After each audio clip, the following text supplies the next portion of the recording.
Hello, Kicking YouTube. Welcome to episode 41. Parallax and Xenocrates we tried a couple of weeks ago. We had a bit of a hiatus, but we are kicking it off this time. Get back on schedule, so then we'll be back again at the end of December, maybe, depending on holiday stuff. But yeah, for those that might remember what we did last time, let's say hello to everybody. Hi, everybody.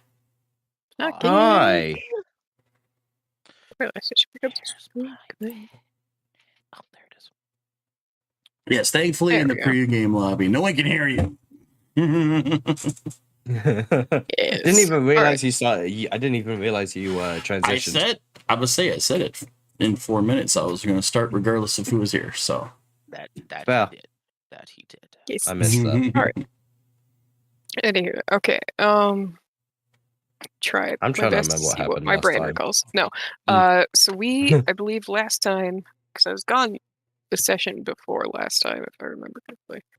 Yes. But last time we were in the town, and we had met the woman that Everyone thought was dead. Lysander. Everyone thought she Messing was up. dead. Yes, basically. The half-elf ranger. the female ranger is Sandra. Yep. Sandra. Yep. So there's a lot of talking, and then we realized that this section of the town is like an exact copy of that burned section of the town Mm-hmm. that we had been in, and discovered that there were weird parallels with stuff happening here that also ended up happening in the copy area. Yeah, it was the time that when we were fighting the sprite Malice. Just shortly, roughly in the same time frame, they had experienced an undead having walked into this same building and then just like keel over and die. Yeah, exactly. We think that was probably the catalyst start of like Malice. That's our theory. Oh, our theory is that because then after that, few of us went back to the graveyard.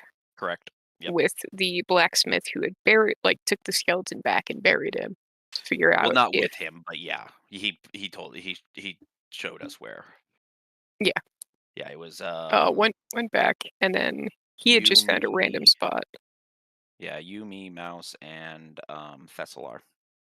Yes. Yeah, because when I messaged Thessalar to be like, hey, we found an exact copy of the town or something like that. Like we were more or less just like, this is where we are, and she's alive, and Thessalar just, rather than responding to me, just showed up. Yeah. Weird sometimes, but yeah. Well, no, I think he didn't. He freak out. I thought he like freaked out. Like what? The fuck you on about? Well, he didn't a little bit. I mean, yeah, maybe he did. I can't fully remember the full details, but I do remember that he was. We had gathered, and he had informed us that he was the one who actually had teleported that section of the town. Yeah. Because he had responded to the fight that was going on with Xenocrates when he was attacking Bruxus, and he was still kind of new. Like he was still new to the powers in his body, which is why it was like correct. Yeah. Almost like more instinctual casting than planned, I guess. You probably more of like an instinctual casting, kind of like what a sorcerer. Yeah. But right. So we found some shit at the graveyard. Yes. So we found where the blacksmith had buried it, but then we also found where it actually came from, and there was a gravestone with a bunch of various different, like, I guess a weird amalgamation of a language. Yeah. Like, yeah. And we were able to interpret it. Somebody fully interpreted it. The most part. It had basically it was along the lines of like "see you in hell" or so. Like it was, like, it was fuck this Oh dude. basically yeah, just see like you Yeah, in it was hell, like, you piece of like, shit, yeah, and like like you this ruined here, my life. yeah, here You lies ruined my the life asshole and you who will ruined die your by life. my demise. Yeah, something like which that. was what fed into our theory of like, oh, this is actually pretty sure this is actually the grave of the Lich, Yeah, like like its body its or body, something was. more or less, or it's phylactery, which, seeing as the skeleton got up and went into a building, that seems very I phylactery-esque. mean, Mm. But I homunculus, could be wrong. homunculi they could potentially be Yeah. in a body. But then when we were in the graveyard, what was it? I had flown Jax like back and forth, I think, or something Yeah, like that. Yeah, I'd flown yeah. Jax back and forth because we needed Jax for understanding the language, I think. Interpretation. Yeah. Yeah.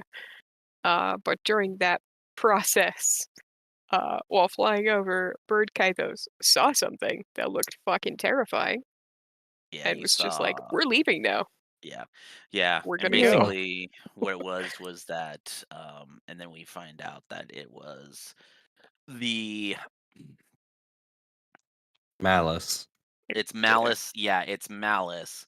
That has now taken over.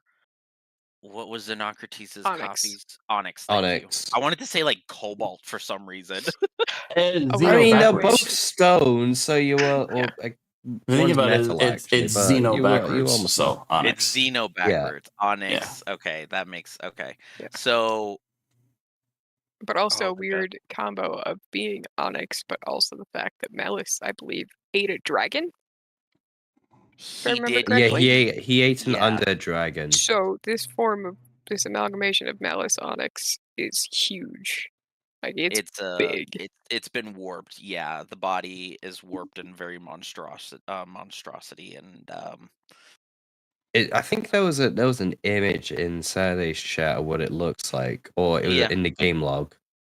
yeah, I just don't I'm know trying to if that find it. comes across on the stream, but yeah, you see him, you had spotted him, which then yeah, we go and be like, yeah, we're gonna fucking leave. We're going. We get back to the town. He starts lumbering his way, and then that's when we come up with the big plan of seeing if Thessalar could re-teleport the. There you go. So if Yeah. the stream can see that. Then we come up with the plan to see if Thessalar could re-teleport the section of the town back, since it is his magic that technically created all this copy and stuff anyways. Right. Which he does. I mean, he performs the ritual. We do our best to basically get everyone into the town, and we do what we could to keep an eye on Onyx slash Malice, so that if he got too close, we could hopefully blow him down in time for the ritual to complete, which thankfully he didn't make it in time, and the ritual went off safely. And we all got teleported back into the place in Bruxus that was damaged, and we ended with Drogue. Drogue. Thank you, Drogue, Loheim, and Rodir. Yeah. Being there to quote unquote greet us, but also be like, "Where the fuck did you guys come from?" Yeah. Yeah, I think Because part of it ending was you had sent a message to him, to Drogue, to clear let the him know town. exactly, to clear To that clear where this area. is going. Yeah. Yep, exactly. So that is where we ended, and I think Kythos said something to Drogue along the lines of like, "It's been a lot, my dude. Maybe give her a bit to." yeah, something like Process. that, process things. But Yep. I know So- Crossus at Maybe. least. I know Crossus at least what made his way up to Drogue and Loheim, who were standing off, so that he could fill them in. Yep. So for the most part, Let me put you onto the actual map now. So voila. You guys are Ooh, fancy. outside the tavern. Right where you guys had snapped.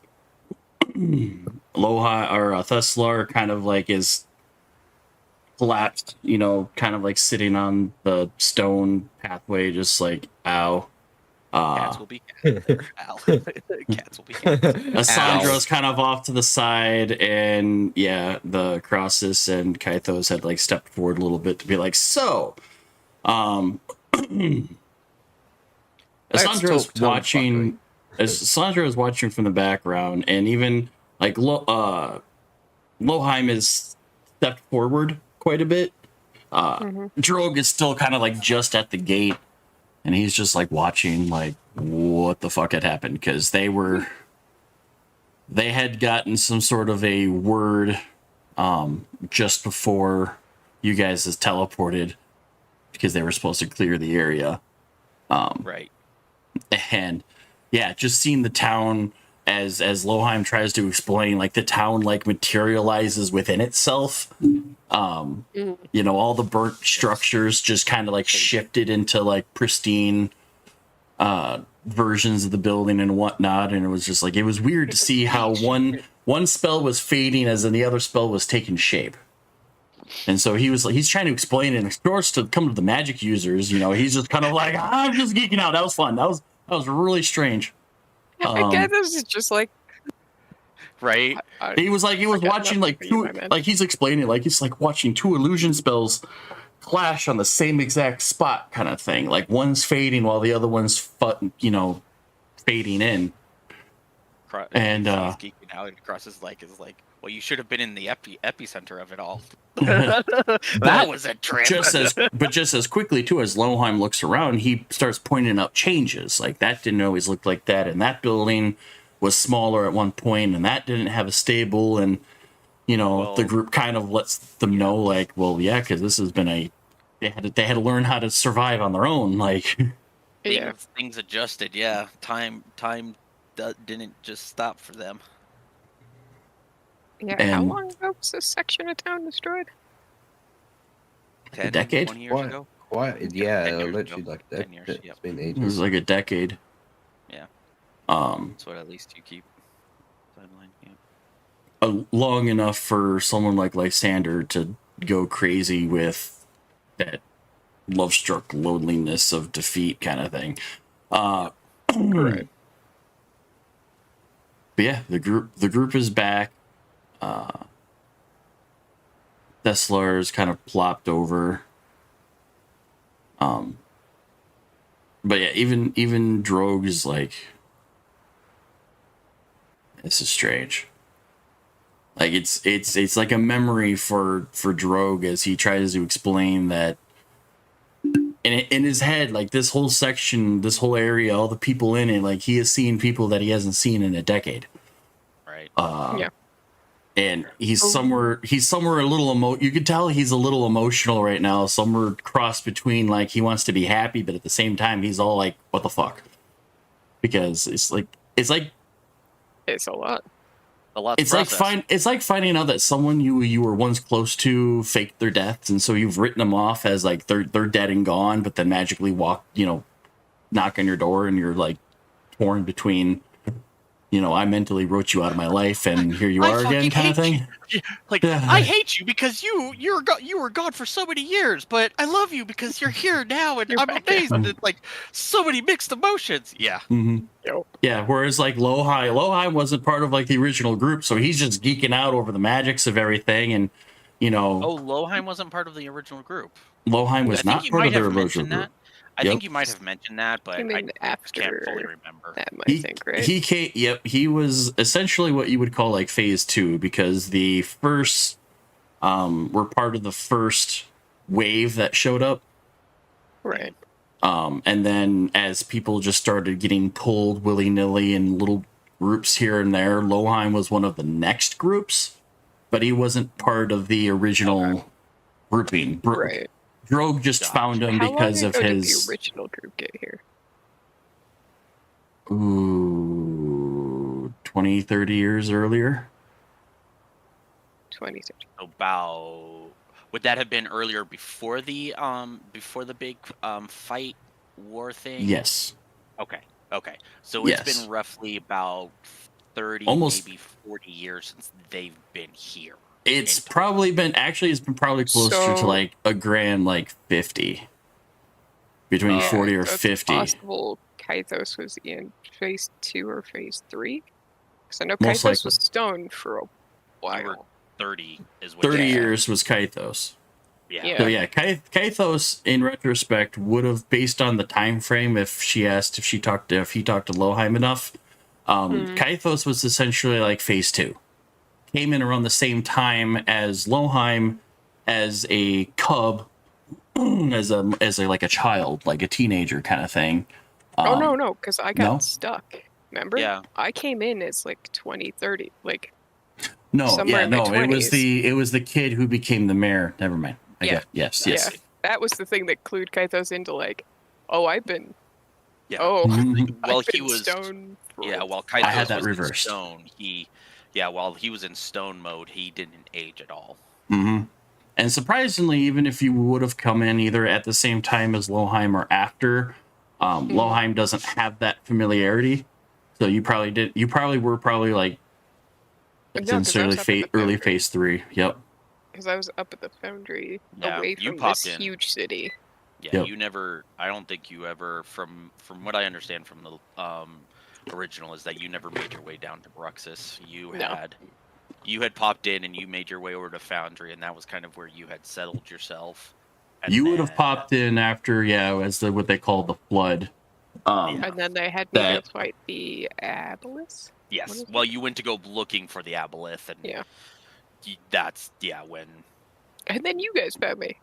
Mm-hmm. And then we went back to town, and I was like, "This isn't the town." They sent a small army to go after the Aboleth, and you discovered that quote small army was made up of people that weren't like human elves and dwarves. Mm-hmm. And you happen to be the only survivor because your statue was in a spot that was able to stay pristine.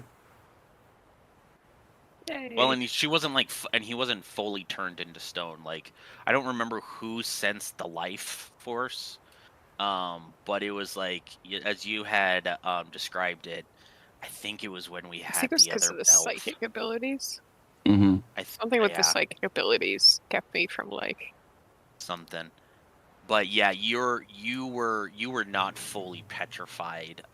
You still had life in you even for the 30 years that it. The fight with the Aboleth caused a small mind shard to appear in Kythos's head, which more or less kind of protected you from the Aboleth's full stone powers. Right. That's how you got your. So you were essentially frozen, but then the druid managed to sense the life force through the stone, and and as the group managed to reverse the spell to free Kythos. Yep. So that is So that's how Kythos came about. Mm-hmm. That's that. Lohheim has been here since phase 2. Right. And everybody. What about Rodier? Rodier would have. Rodier would have come in after. So he was just he was one of the first ship captains to carve that path between the Foundry and Bruxus. Oh, right. But he decided to stay in Bruxus because the Foundry was crazy.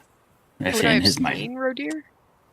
You probably would have seen him as a younger version of him. Right. I believe that's what gave way to you convincing him to help you when you guys were chasing down the ships when he was being attacked by the pirates. Oh, yeah. I don't remember. And you basically got on board and went, "We're helping you," and he went, "Okay." And then the group just went ham on fucking up those ships. Oh, yeah, we did. Set one on fire and stole the other one. Yeah. Right. Yeah. I think it's so they're doing that. They're doing that. Holy shit! I haven't seen you in forever thing, which I assume Cassandra and Drogue are doing. They're doing that like Sandra and I don't know Drogue how are the like fuck to talk to you. staring at each other Yeah. from like across the courtyard. Prolonged eye contact. Prolonged contact. And there's out of the gates behind them, one of the doors remains closed. And for those kind of like on the lefternmost crosses, Thorny and whatnot, you can tell that there's people behind those doors. Mm-hmm. We hear muttering and such. Behind these Yeah. doors. But Drogue doesn't These want ones? to reveal them yet. No, these ones. Behind Drogue. Oh, okay. Gotcha. Because I mean, my next thing, I was gonna talk to Sandra first. But I was And I apologize. Is it Lysandra or Sandra? Like Sandra, I think. Is there an L at the beginning or is it an A? it's an E. It's an E. ESSANDRA. Less Sandra. emphasis on the front. Sandra. Okay. So Sandra. the E is in the E and the A, and okay, got it. Yeah. So there is no like L like Yeah, No. I'm probably gonna like. I'll probably ask Drogue if Lysander is around. Point blank. All the names that I can remember from the very first D&D group I ever played with. Yeah, I'm gonna ask Drogue if Lysander's around. So I don't think I've gotten a good because I've somewhat got he messages is from him. closer than you would think. I think Kaithos will just do like, oh, Can okay, that saves me a sending spell because I was gonna then talk to Sandra and be like, I can reach out to him. So I No, since I'm the one you hear the small whispering of Asandra that says he's already here. Yeah, he's probably behind the door. How high is her fucking passive? Jesus. Oh, she's a ranger. I'm probably also level Or 20. he sent a sending to her. Out of So- character knowledge, meta knowledge, but you know. Hmm. Does I'm Kaithos betting- go I'm have a little betting chit that- chat with Asandra? I probably will, because of the people to one, like grasp Lysander's powers a bit better. 'Cause Mhm. Lysander's a sorcerer. We both had mental abilities, right? Or Yeah. was it just the helm that gave him the mental abilities? Just the helm. It was just the helm. Okay, so of the people in this group, I'm the person most qualified to be like, so listen. Just like, Linda, listen to me, Linda. Yeah, the introduction to that helm in that D&D group was weird because we took it, if I remember right, we took it off of an enemy that used it for nefarious reasons. And because the dwarven fighter had his helmet and part of his shoulder pad ripped off and shattered, he put on the helm and everyone went, oh shit, we're gonna, you're gonna become the next enemy, but it had no effect on him because he had no magic, and so he was able to use the other passive abilities from the helm as like being able to like read the room and like sense intentions and stuff like that. Basically it gave him insight. But to anybody else it basically corrupted their magical prowess and made them all crazy evil. But yeah, so it's like that particular helm given to a sorcerer like Lysander is the reason why he went all corrupted batty. Don't get me wrong, there's the button pusher in me that would love to see what would happen if Kaithos put it on with already having psychic abilities. But we're not doing that. Kaithos would more- probably Psychic very quickly overload. be the best. Yeah, it would probably be the next best BBG at that point.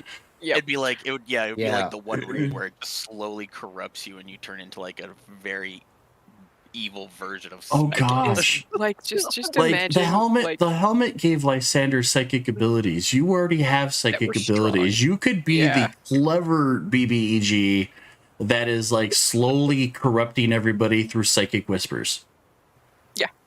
Oh my god. It'd be And- bad. Yeah, let's the- not So, give Kythos the helmet. let's not go down The next Eldritch campaign path. has to fight this Noted. group as they're all Noted. corrupted. Kythos did get the helm from Lysander, did not put it on, because Kythos was like, I don't want to fuck with that. I already can read into people's minds. I don't want more of that. No I mean, thanks. shit. Even when you touched it, you almost had difficulty just letting go of it Yeah. Mhm. when you pulled it off of Which his head. fully confirmed. I think you actually Yeah. had to have Kythos. If I there think was you a actually had fight to have to get it Al off. do a roll save just to see. Mhm. That's out of Yeah. character, but yeah. Just to see if they No, turn evil. I'm just more or less gonna walk over to her and just. Lysander's done a lot of bad things. Most of it, for the most part, was influenced by a helm, a cursed helm, which added psychic abilities on top of already powerful sorcery. And somebody who already has that, it's a lot. She nods. She knows of the helm that you're talking about because she knows that it only really works for Drogue. Yeah. She doesn't quite understand why he took it when you explain everything, but Oh, that's not for me. Mm-mm. That's I not for me to mean- explain. That's between Drogue and Lysander. But I mean, Yeah, the someone's gist of gonna it, follow that. Lysander wanted to find. We You know the and real wanted to reason take why he on- did it.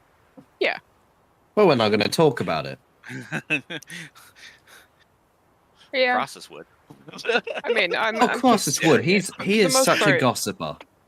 For the most Crosses part, isn't like I got thesis. like I can sit here. I got and info, tell and you. I'm freely. I am free to share it. But no, that's more a conversation between you and Lysander, because I can sit here and tell you, but he's the one that did stuff. I know his main goal was to just make things, just to fight Xenocrates. well, even like was the big goal. Drogue steps forward a little bit and he kind of not really shouts, but his voice carries pretty big. He's like, I didn't want to bring him in unless you were okay with it. I mean, I'm guessing he's the one that's behind the door. Amongst others, yes. I'll just turn to Asandra and be like, I'm just saying, as somebody who gradually came into psychic powers, that was overwhelming, even slowly. Putting on a helm and just being able to do that is, you hear, until you figure out how to lock it all out, you hear everything for a while. It's intense. I think he's more just guilt-stricken that he did bad things. Oh, I know. I'm just And she getting kind the of like, perspective of another psychic person to be like, you can tell that she's like calmed down a little bit. And he doesn't have the helm anymore. glances Or over Drogo's to barely wearing it. Clearly, Yeah. his drugs wearing. glances over the Drogue and kind of gives him that little nod, like it's okay. And then he turns and says, "All right, bring him in." And still bound in chain and cuff, I was Being- going to. being Okay. kind of like carried and humped with one person under each arm. Rodir and Abra drags him That in. would make sense. That would make sense when you said other people. He looks a little unkempt, like he's been spending some time in the jails. Very same ones that you guys are familiar with. Yep. And he's bound in a way to where his cuffs seem to give off a little glimmer to them. Magical suppression cuffs. Yeah. Alma's not really. Well, I guess Delta's not really knowing much about Lysander. Is just kind of flipping him off. Mm-hmm. Like, that's fair. Yeah, I think a lot of us are kind of like Their first Fucking him, interaction but with like the him was him trying to kill everybody. Yeah. yeah. And so Yeah. some of us are mean mugging, some are like feeling kind of like empathetic for him in a little bit, like And then because just it was like- Delta's just a double-handed flipping the bird. Yeah, Like, Crossos that? is weird, like in this weird in between of wanting to mean mug him, and at the same time, like he was just explaining to Asandra. that's kind of because Crosses, yeah, he looks at it all in a much more neutral sense, and he's like, I mean, he did bad things, but it's like It he was also also a did it. cursed helm. One, it was also out of love. Like he was love stricken, Mhm. you know, angry, a lot of emotions. So like, you know, I could see where somebody would go and do something like that. So Crosses is very much, yeah, showing empathy in a way, but he's also like, You also You're killed, fucked you also killed some people. you killed one of our party. one of them, yeah, one of them being one of our party members. So it's like you definitely have justice coming to you, buddy. Sorry. Kaitos has that face of like clearly is remembering that, and then also simultaneously like trying to shut down that memory is just as fast. Because was That's right, linked 'cause to the you person were- who died. Yeah. No, not feeling that. So just gonna kind of nod and then walk away from it. Just like And gonna let Lysander you being as like not really smug, but just kind of like a head kind of down and whatnot is like, and with the knowledge I had, I would do it again. Unfortunately,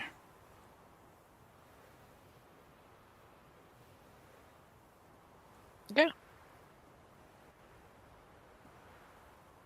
because for at least Kaithos remembers a little speech.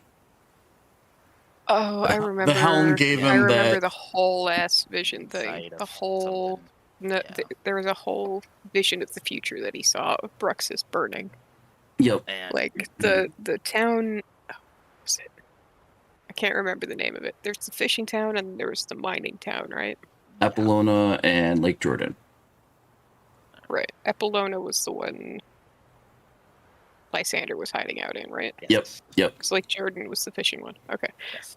Yeah. So Epilona was like we all came. It was so we did the fight. Well, not real fight. He was trying to shove Thessalar and Malice back together, and there was that weird time freezy stuff that happened. Because he was and like, he's like, if Kaithos- we put them together and then defeat it, then it'll break the whole Right. thing.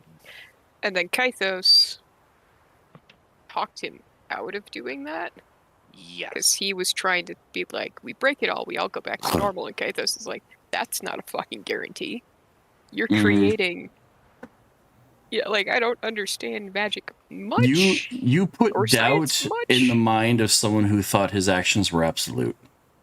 Yeah, Kaithos is like, you don't know for sure what the fuck's gonna happen if you do this. You could just create a tear in space-time inside of Like putting a a bag of tear in holding, space-time, like which putting a turns bag of into holding bad in a thing. bag of holding. Yes. But yeah, I've managed to get enough doubt on him, and then I think part of that was also like Kaithos was trying to get the helm off of him at the same Yeah. time. Like Kaithos and Jax was there, but Kaithos was also trying to get him to get the helm off of him to like get a clear head. Because as Kaithos was explaining it, it was just like, you think you're in control, but you're hearing that like, because Kaithos would try and do the ping thing of like the detect thoughts thing, and would get immediately overwhelmed anywhere near Lysander.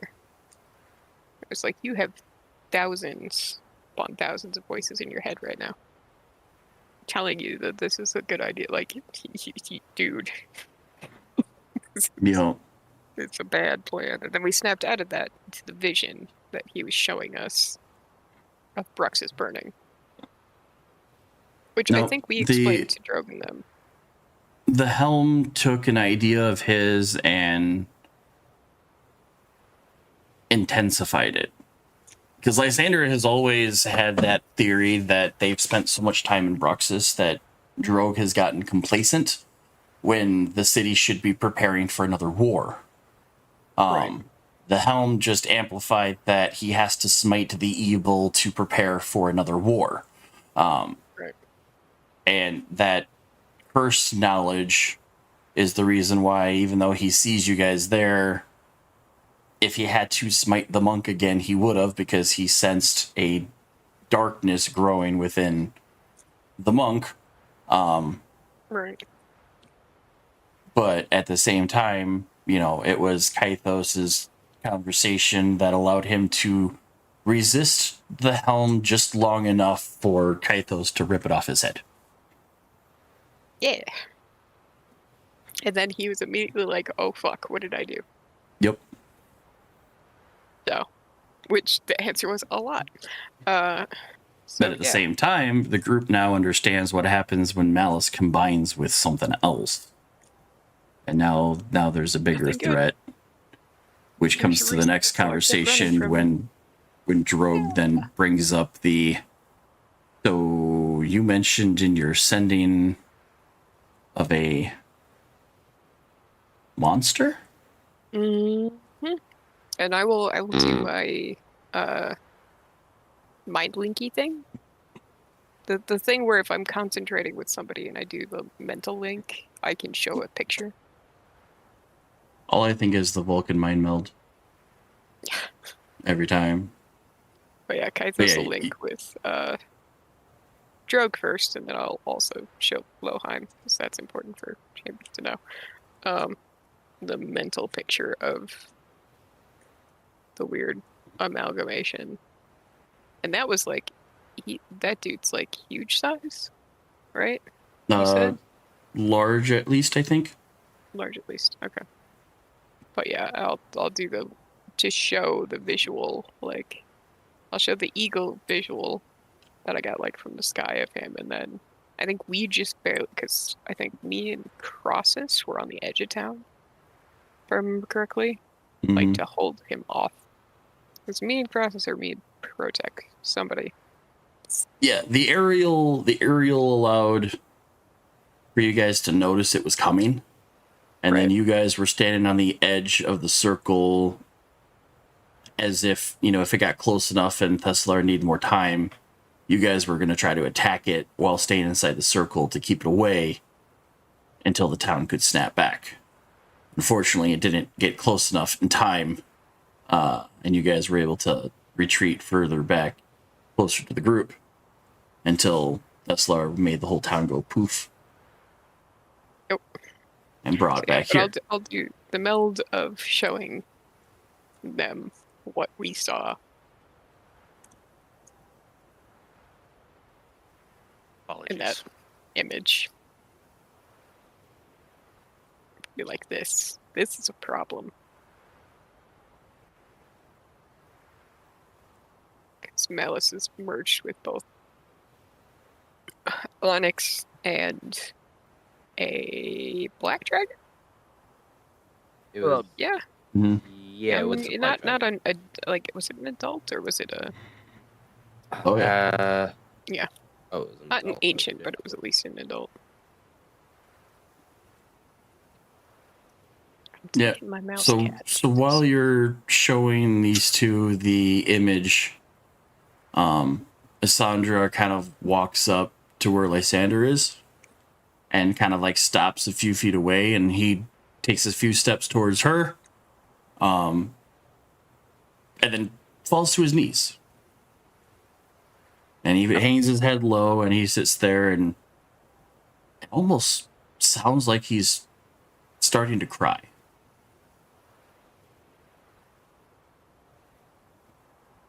And all you see is the elf looking down on him. The two don't even say a fucking thing. I mean, what do you say? Hey, honey, I thought you died, so I snapped and went on a rampage. That's what I would tell my wife. I mean, that would be what I would honestly. tell my wife. No, sorry, honey, I thought you died, so I snapped and went on a rampage. Sorry, honey, you left me unsupervised for 2 hours. That's a line so I could down easily, an orphanage. That's a line I could easily picture you or Jess saying to the other. Yes. Thought this person killed you, decided to go on a rampage. Sorry, not sorry. Oh, yeah. Love you. That's something me and the wife are too, yeah. I would probably say it to Jess. Jess would not, because she believes in plausible deniability, so I'd never know that anything happened. And then she was Like, what happened? Oh, nothing. And then you see on the news later, like, vacation. the chaos and destruction, and you're just like, did you have anything to do with it? Nope. Okay. Well, Oh no, she'd be very precise. She'd find the person. And then that person would never be found again. Point blank. Yeah. But no. Yeah, Kathos is, like, shares the images and then, like, doing the intentional thing of, like, not locking eyes with Cassandra or Lysander, because Mm-hmm. don't wanna. Nope. No thanks. So, yeah, But yeah, passing you image show- on to Drogue, Loheim. You show them the image, and the two kind of like look at each other like, you saw that too? Yep, I saw that too. The big thing, yeah, the big fucking thing, the big healthy shit. Okay.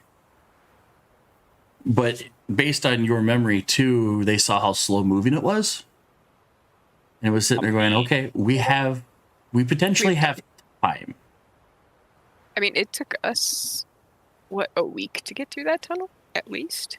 Mm-hmm. Almost. That underground tunnel. And then we were in that forest. And who knows Or where at in least relation in another, that like, week or forest to two, when we yeah. entered, like, I it's mean, I basically think the far end. Crosses The has day-night kind of an cycle. idea.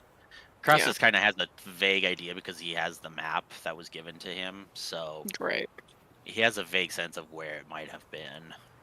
But yeah, So yeah, we got at least. I would probably give it maybe 2 weeks. Yeah.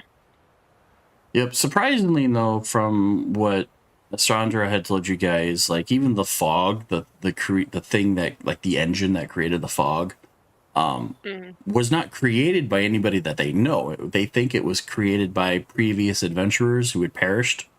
And when the town got zapped over there, her people just figured out how to turn it on. So It would be- saying it would have been previous like the event, so they're people before the initial group? Is that what I'm feeling? No, Well, Bruxus I'm guessing. has been here for, a really long fucking time. Right. Because we're talking at least like 30 plus years to get the town built up, and there have been Right, people but that there's have. fog. Oh, so It other had- people the- that were the in the s- town the- went adventuring in the forest and then They ended up they creating sealed. the fog thing. Yep, they sealed the tunnel after that part of the town was destroyed Well, and after that didn't- last fight. And as some of us experienced, we all were like teleported randomly into some spots. So Yeah. it's not to say it. Theory wise, it's to say that maybe some adventurers from the first group, from Drogue's first group deal. Or As the far first as you phase. guys could tell, there's potential that hundreds of waves of small bands have Right. come to this area. The Bruxus hierarchy is made up out of the initial, like, maybe first 5 waves, and everybody else. But there's still a lot of people that decided to continue to try to fight and moved through, which is why that big old tunnel was dug out to begin with. But after the attack after Xeno decided to attack Bruxus directly, destroyed that part of the town, is when they sealed everything so that nothing else could come through. Right. Okay. So we have at least, like, for the slow moving thing, what, we've got at least 2 weeks? I would say probably 2 2, weeks. maybe 3, depends on. If it doesn't decide to take a break every now and then, if it just Maybe is we'll luck out straightforward. and it'll meet the snail. the danger snail, right? Granted, or we'll become That would be unlucky and it meets amazing. the danger snail and it eats the danger snail, and then we're extra fucked. My only thing is, oh, though, then it's the end of the world if it eats the snail. we Takes a week off because of food poisoning. right? Like, sweet, we got 3 weeks.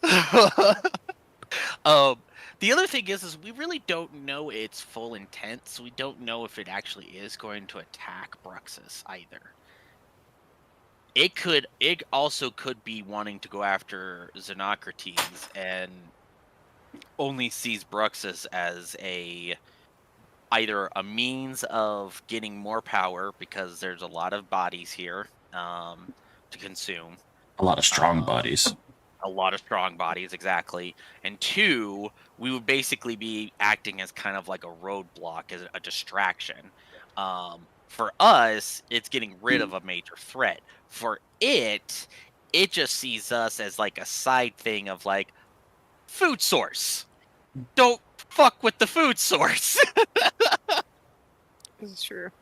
I'm also, I mean, the only thing we've noticed with Malice is it seemed intent on finding Thessalar for a while there.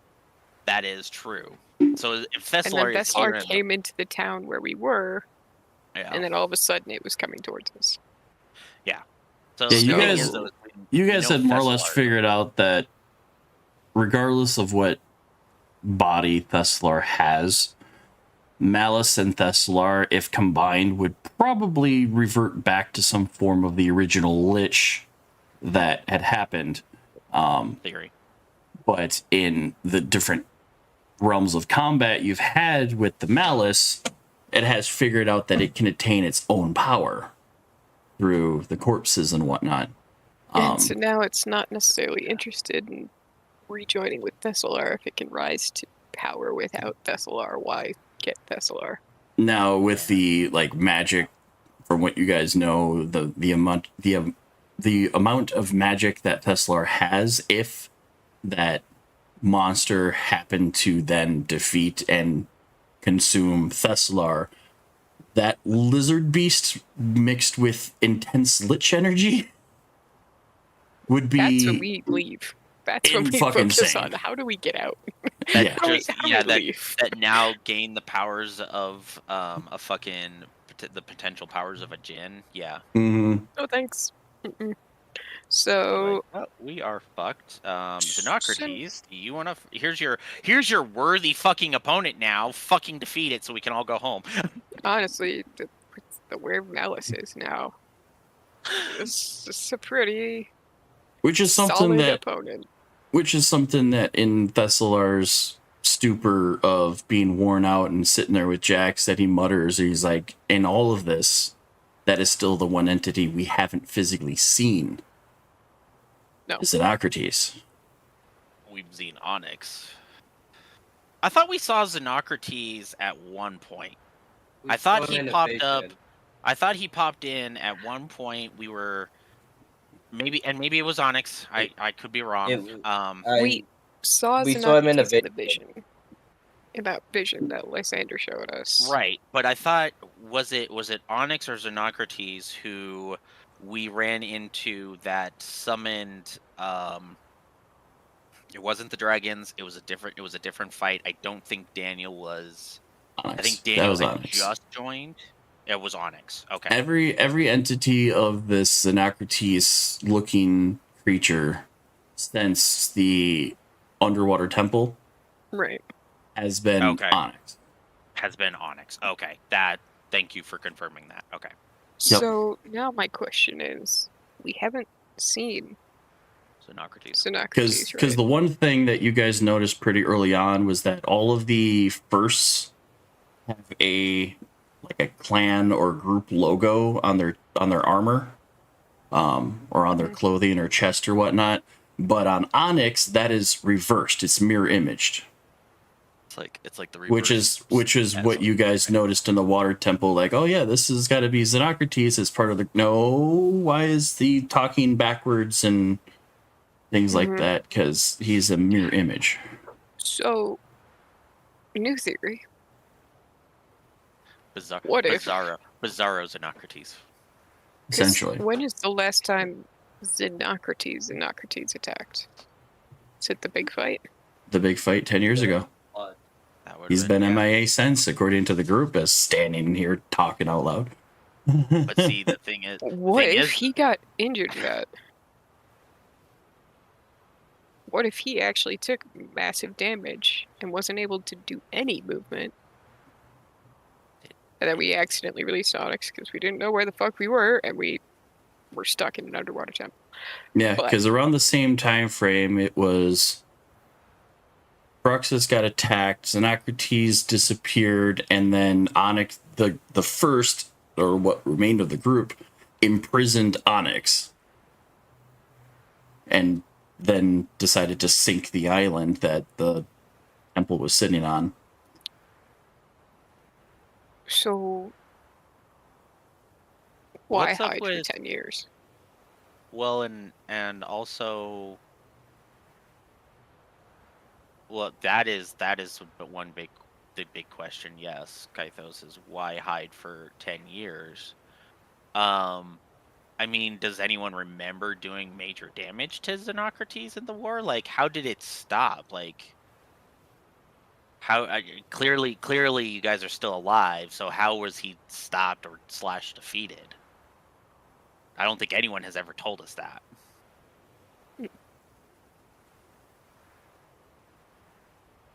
Do you ask that out loud? Yes. Okay. We're talking out loud. Weird. Yeah. Yeah. This is Crossus and Kythos thinking through shit, talking out loud. Yeah, Drogon and Loheim are sitting there like, well, we actually don't know what stopped him. All we know is that he disappeared and his forces were coming through the tunnel. And all that Bruxus managed to do was defeat enough of the forces to close the doors. Where did he disappear from? Exactly. So He he was- disappeared. He was floating around up in the sky. Kind of similar guys to the just vision disappeared. that you guys had seen that Like, was there a Lysander like, showed you guys. Yeah. So, like, was there a magical, like, Fight. and then he going was on? gone? Or he just was there and then wasn't there? With all the fighting that was going on, no one can really recall specifics if anybody had tried to attack it or whatnot. He just kind of blipped. That's interesting. One moment he was in the sky casting down hellfire on the city, and the next moment he's not there. What if he made a wish while he was up in the air?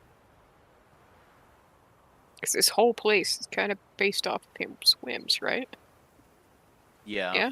Mm-hmm. He basically makes a wish and shit happens here. At least that's what we've theorized, but yes. What if, up in the air, he made a wish? But we just don't know what the fuck he wished and it made him blip.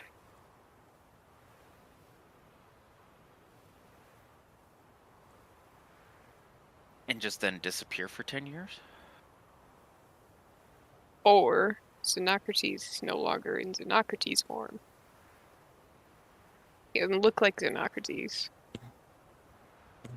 He's something else. But then the question Because- becomes what, as Tro brings We up. couldn't figure out how long ago that there was that lich, that there was the skeleton that came out of the grave however long ago or whatever with Malice and whatever. How long has Theslar been there? Been around? He's still with us, right? Mm-hmm. Crossus turns over and he says, "Hey Theslar, how long have you been here?" Early. Part of the first few waves, he just happened to wake up. But he tries to But isn't explain that Theslar- most of his existence has been in the shadows, watching without actually being able to do anything. Similar to like a genie in its like ethereal form. He's been around to Right. watch, but he hasn't necessarily had a physical form. How did you To- gain your physical form? Somewhere in the foundry. And the foundry was where we had that interaction. There was like there was the fucking group in the tower or whatever the fuck, but they were all actually getting manipulated by an entity, in the which crystal. I can't remember Which we've what type of actually, entity that was. we don't know what it was fully. We destroyed the crystal and it went off and said that you can't. It's like I can't be. It said something like along the lines of like I can't be defeated this way, or I this is only a setback or something. It was toying with us and saying that we didn't actually defeat it. But haven't we ran across that disembodied voice before? Yes. Where? Here, in Bruxus. When you guys were investigating the ruined Yeah, part of the town. When did we? Is it a Right, 'cause- possibility us breaking the crystal broke out Malice and he went off, rushing off, found its body?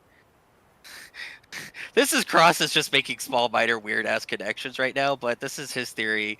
Okay, we basically broke the crystal and then came straight to Bruxus. I mean, there were some pit Right. stops in the middle of that and whatever the fuck, but Which is when we started also, right, but which is what, yeah, when we released Onyx by accident and all that fun stuff. oops. When we got to Bruxus, you heard the sprite Malice off in that area. I was getting talked to But by we like a never child, right? Yeah, but that was the first time it ever had been encountered, and nobody in Bruxus had ever heard or been aware of like a spirit or ghost in that area until we showed up. And your first interaction with Thessalar was at the temple. And even then, he never wanted to stay for long because something was chasing him.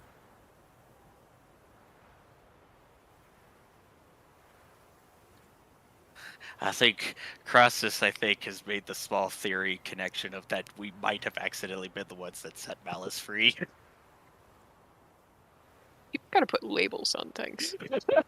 Right? Like, we set Malice Get a free by warning sign. accident. We set Onyx free by accident. Got all these signs around in numerous languages.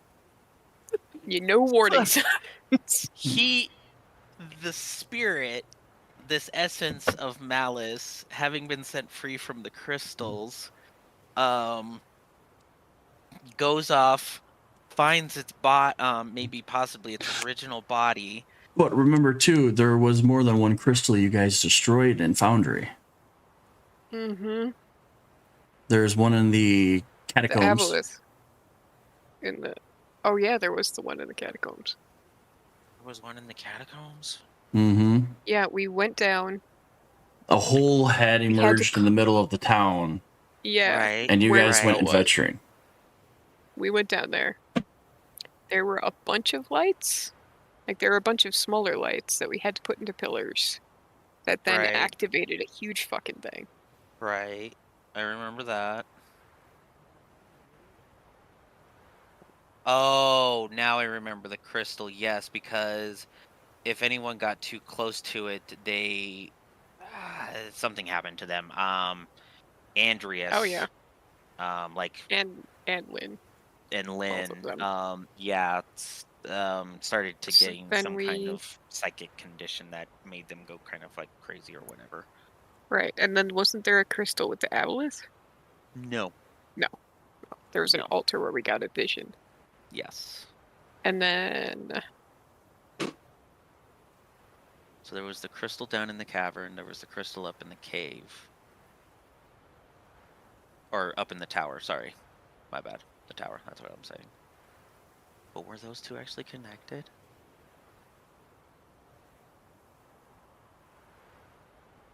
the crystal in the cave wasn't directly under where the hole is, so it's entirely possible that it was directly below where the other crystal was. The possibility. We never actually, Cross has So, never really... just kind of adventuring back on past maps, just as a little history course. Mhm. There was this crypt Right. that Yep. appeared in Foundry. And there Yes. was a crystal that had gotten destroyed there. Yes. And then it contained a smaller gem that I believe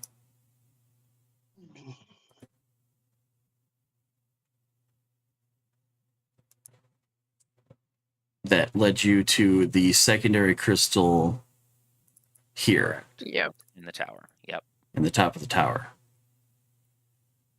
The only difference between the two locations, though, was breaking the crystal on the top of the tower Oh, did that send out revealed like a shockwave? It destroyed the tower. it destroyed the tower, but it revealed that ghostly entity, Right. whereas down in the crypts you didn't get Any revelation. any reaction out of that. Oh no, we grabbed the one from the crypt.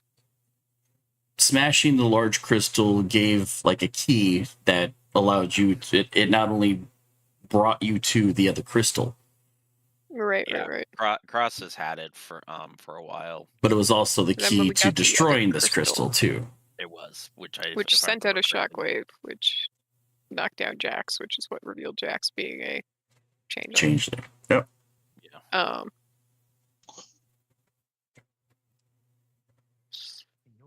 So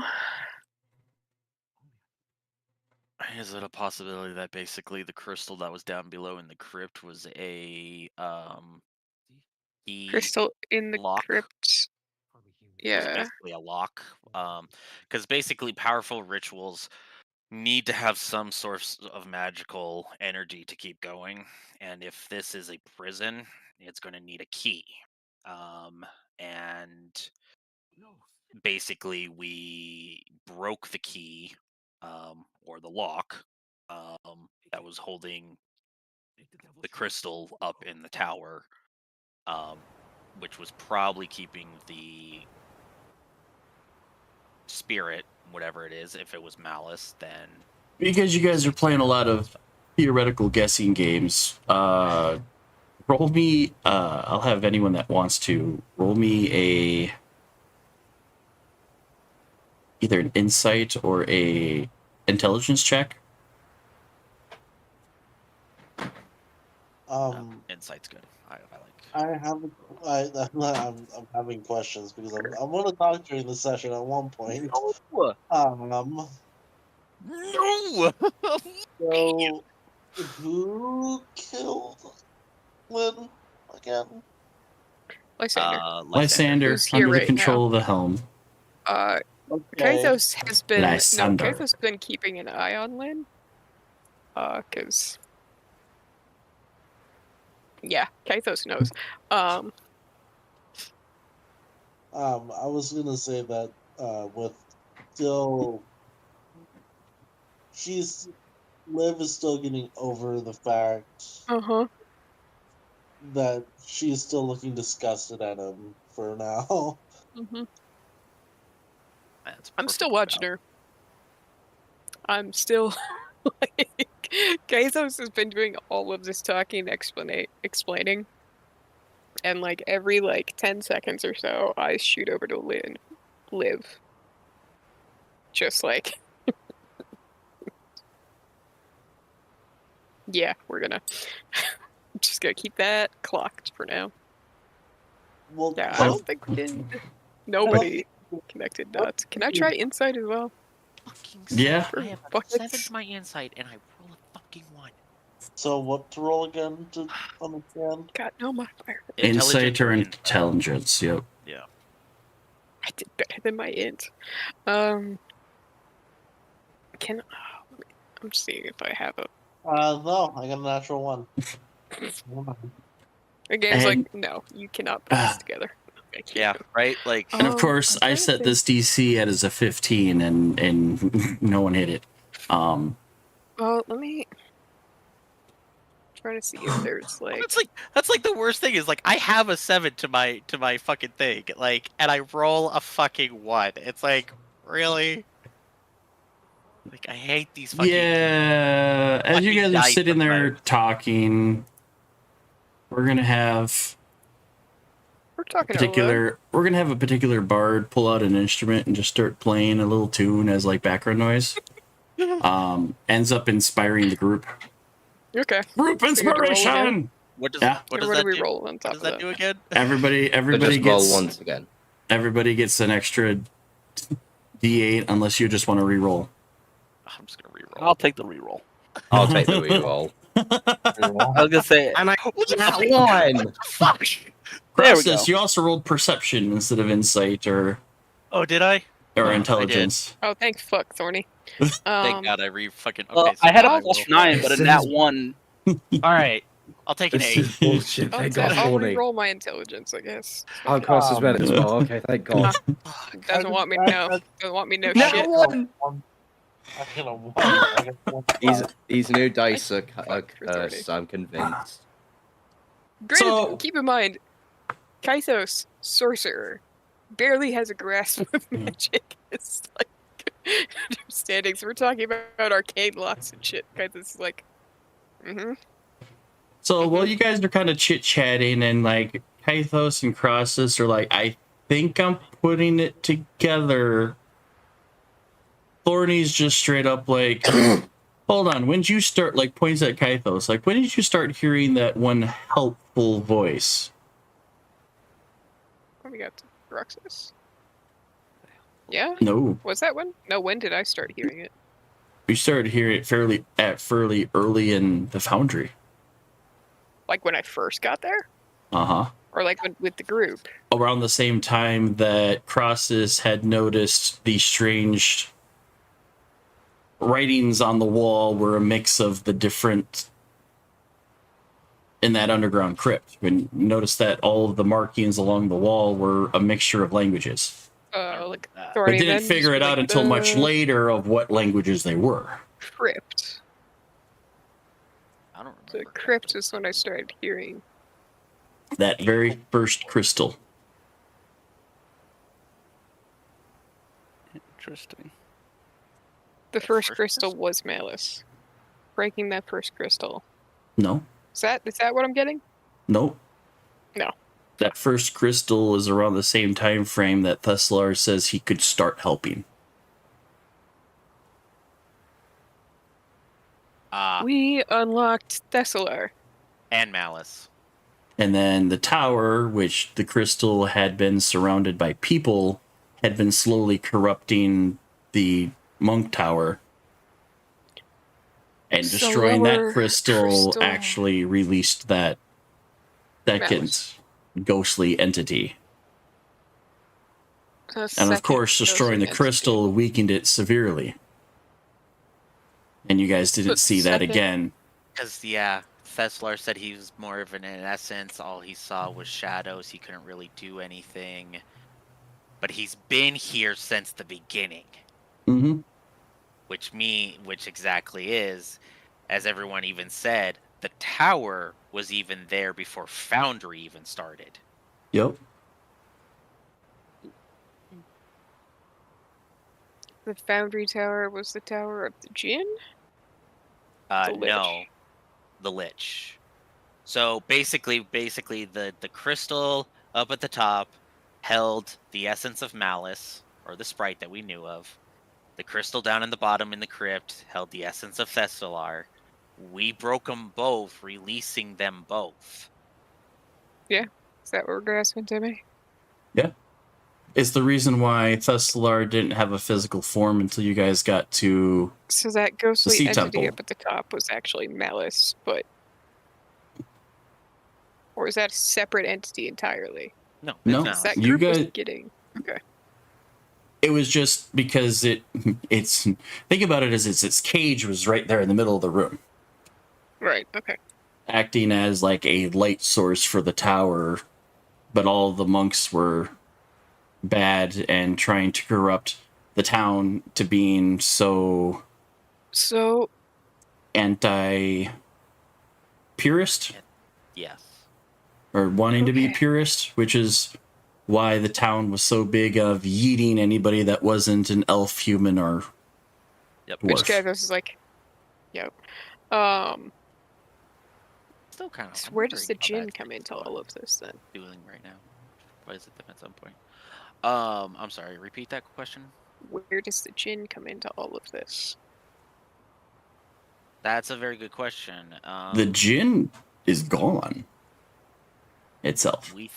Yeah, I think process is theorized. When did the that djinn go? Teslar has When did the djinn leave? So as an out of character a little bit, when a djinn's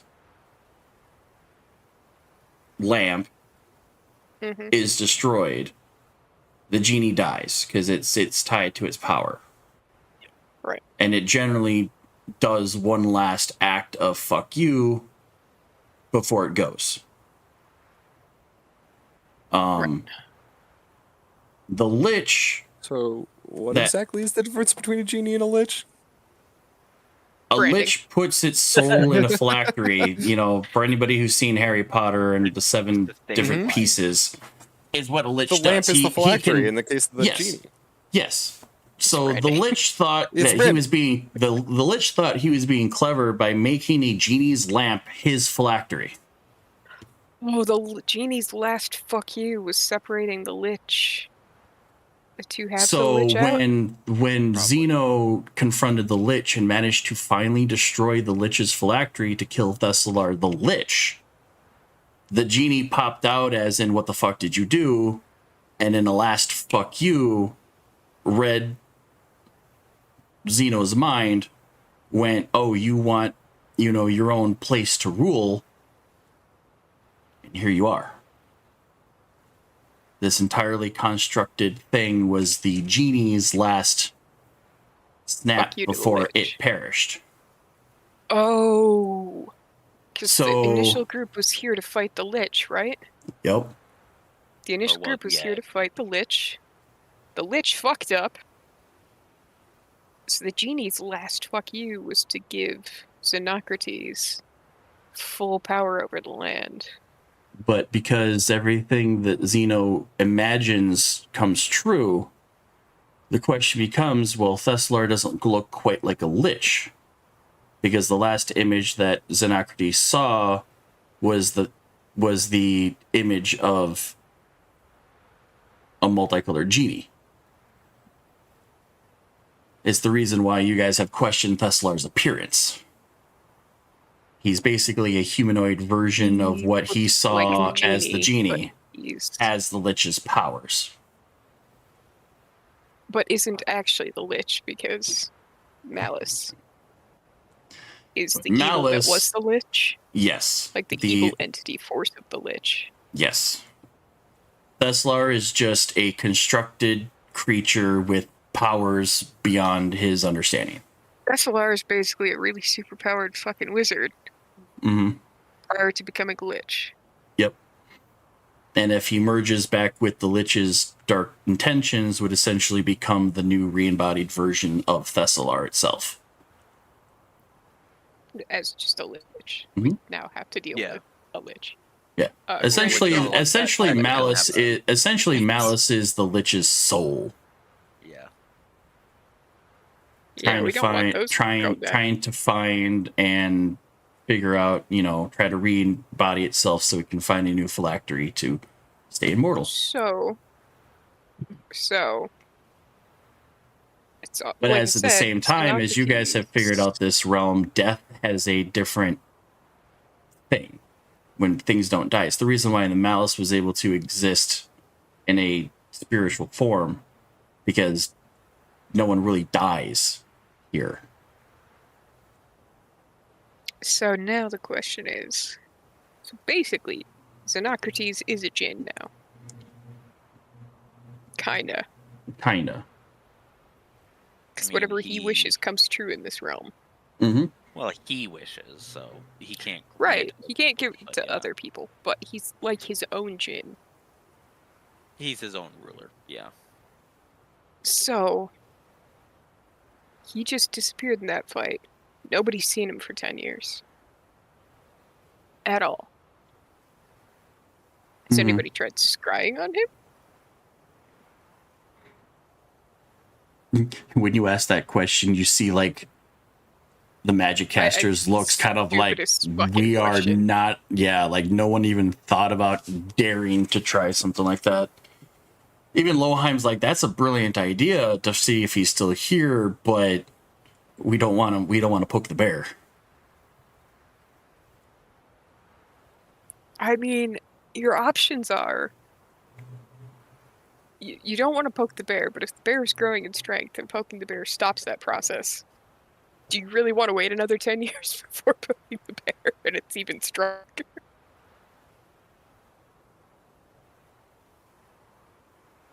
I mean, defeating something when it's trying before it's at full power is always best. So,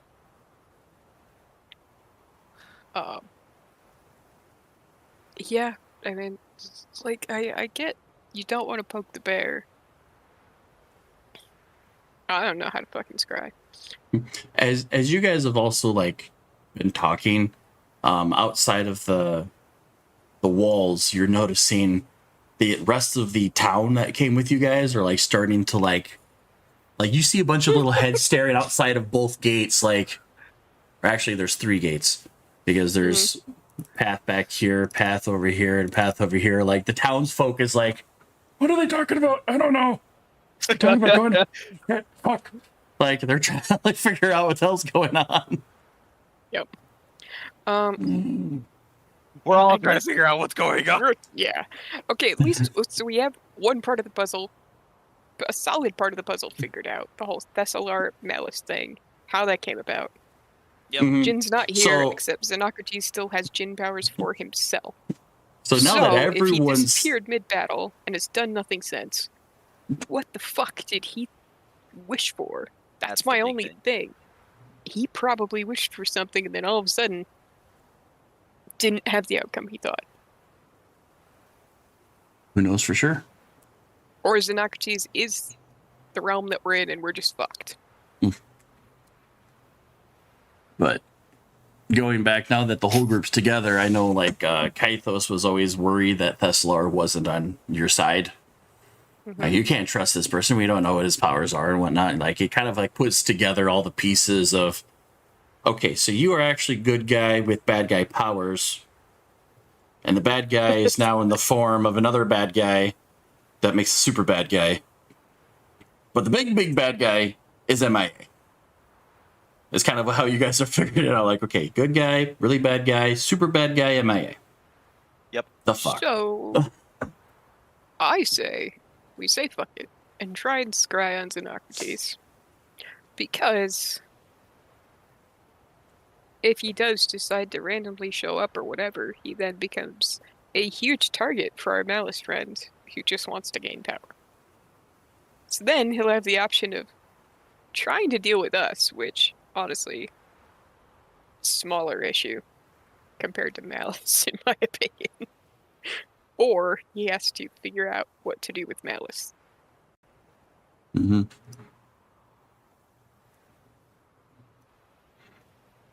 If I mean, Malice you- is going to be working We this way could try to anyway, figure out. I mean, we could try to figure out how to sick both of them on each other, and then just take out the weaker one afterwards. oh no, that's what I'm saying.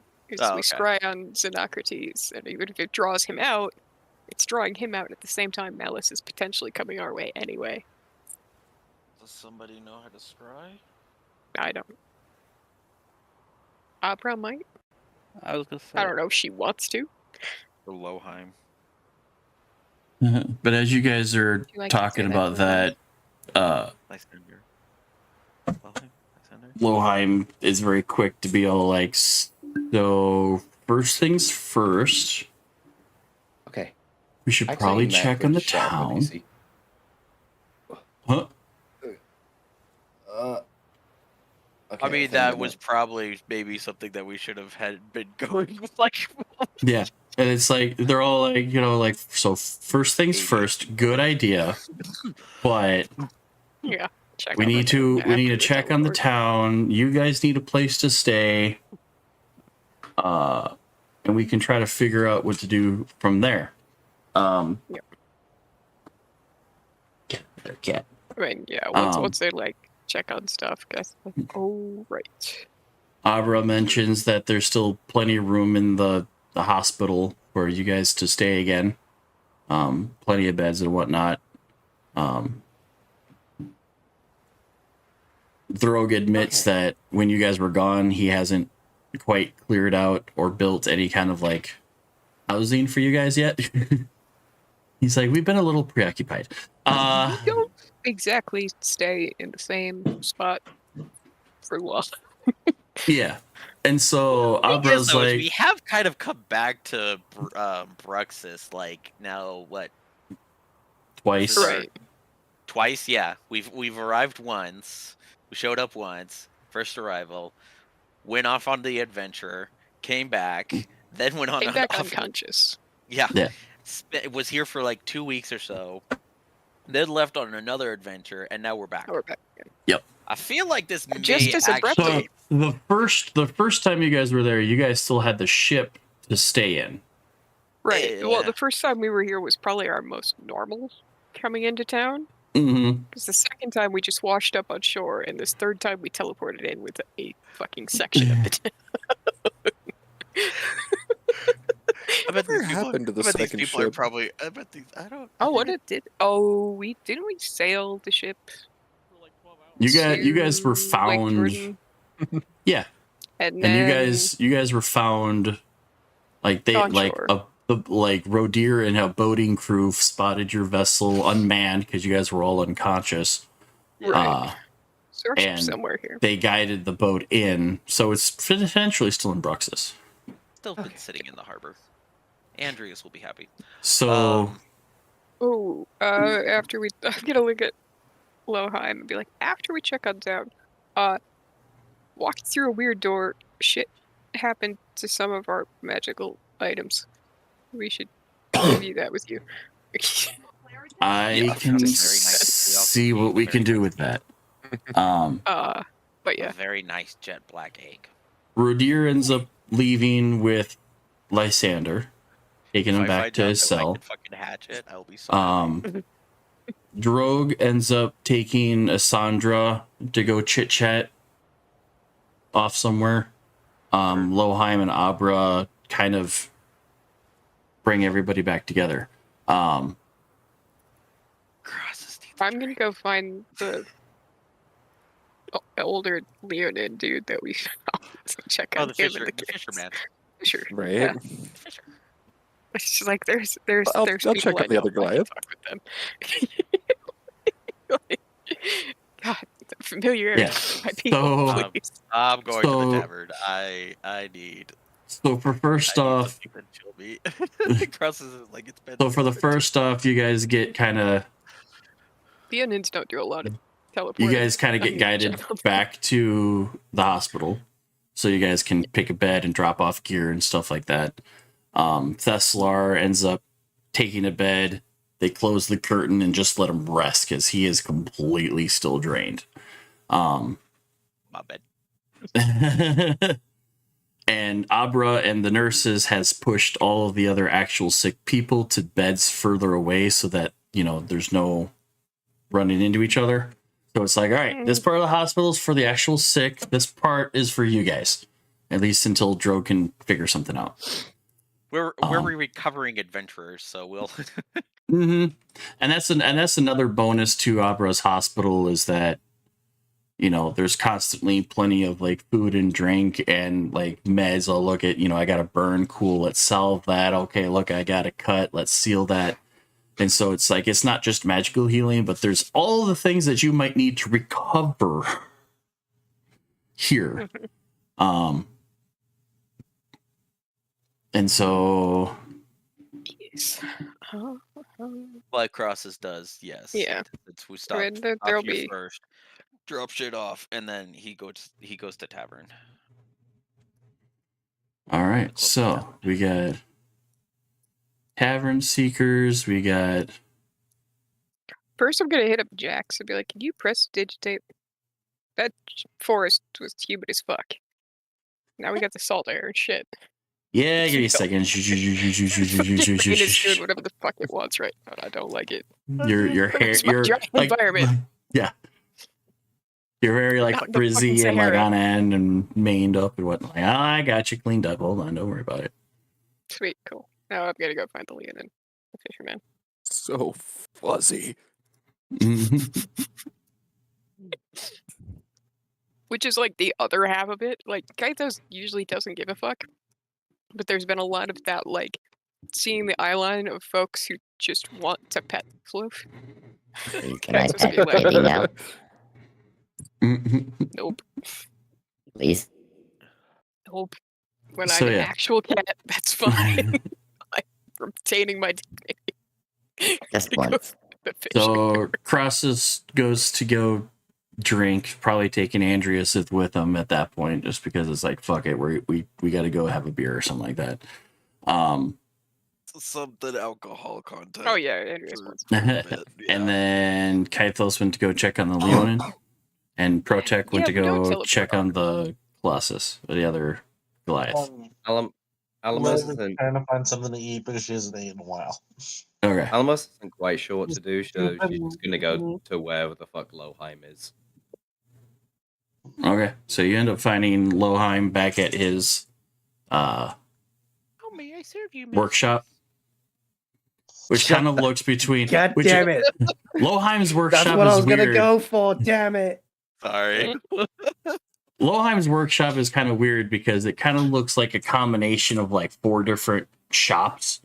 You know, you have like the arcane bench in one corner, you got the forge in the other bench, you got the woodworkers, you know, like he works on just about everything. The In the other middle, bench. yeah, in the middle of the in the middle of the room, there were like 4 or 5 large table benches put together for various projects and things, and I you know, have half separate workbenches for magical my items and designs for crafts and things, and you know, It's getting fucking metal shavings. Al- and Alamos wood. is just kind of looking around and then just goes like,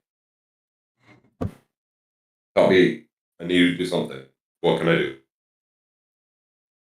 which Loheim's like, it's been a while since I've helped. Normally I get Rudier, one of my other servants, to kind of help, but your team was talking about a null portal or something. Disabled a bunch of stuff.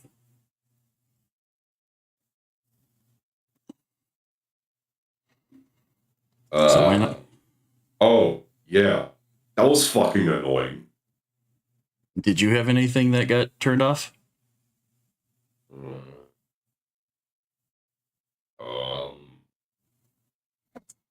It did. Which, if I out of character, I can't recall, remember. I know I had a ring, but I gave your ring that- of hang on, wait, evasion. let me check. But I gave that to Versus in exchange for the braces. Okay, so I you know I still had something have else. the bracers. Yeah, I've got the brace. I don't think. Oh, I forgot to take that out of my inventory. The ring. Let me quickly actually do that. Well, he kind of sends you on a little errand to kind of go collect some of the items, so that the two of you can kind of research why they got disabled and if there's any way to fix them. I just realized something. The innovating blade. Was I meant to tune that? I think it does require an attunement. It's got the option. I mean, let me click that. If I didn't know if I was meant to do that. Let me see. Because if it says requires attunement, then yes, requires attunement. Yeah. And it tells you exactly how. Ooh. It was very much a Deltos weapon. Yeah, Deltos is gonna fucking love this. And so we'll come back with all of the little things. I'm going to give us like a little 5-minute break. I got to go use the bathroom. And so we'll pick that back up here in a few minutes. So, BRB.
First fight, We also actually, lost a lot of levels.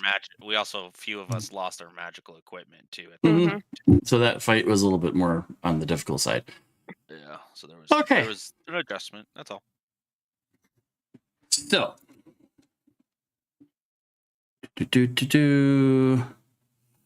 so let's see, Crossus and Andreas went to the bar. We got York. Kythos Oh, going to talk to Leonin. the Fisher. Oh, here we go.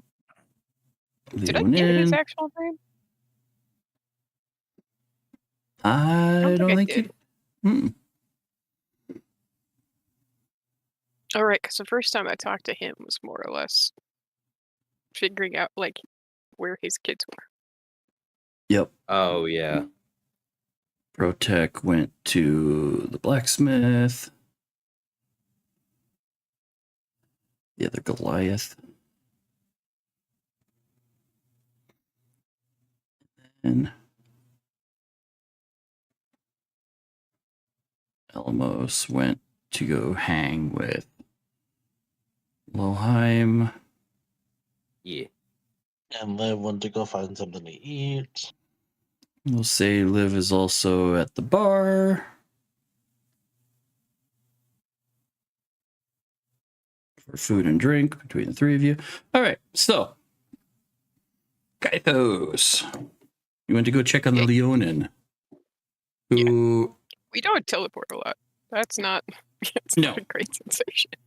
who apparently found a new spot because the place where the town teleported back to, the water's a little bit further away, but right up along, like, there's an actual like pathway that leads down to the docks. Oh yeah. And he was like, cool, plopped his stool down, plopped his bucket, and then he's out there fishing again. As you are walking around, you can hear splish splashing as his kids are playing on like the beach part near the dock, within visual range. But he's So down they're there all good. fishing. His kids are How old are swimming the and kids playing look? around. They're still cubs. They're still So they're young. they're young. Like you say, cubs.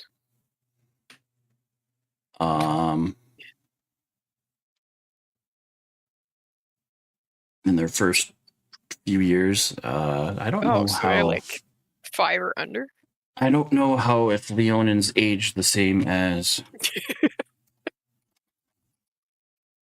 People. It's like they're still considered cubs, but what does that mean? Let me see.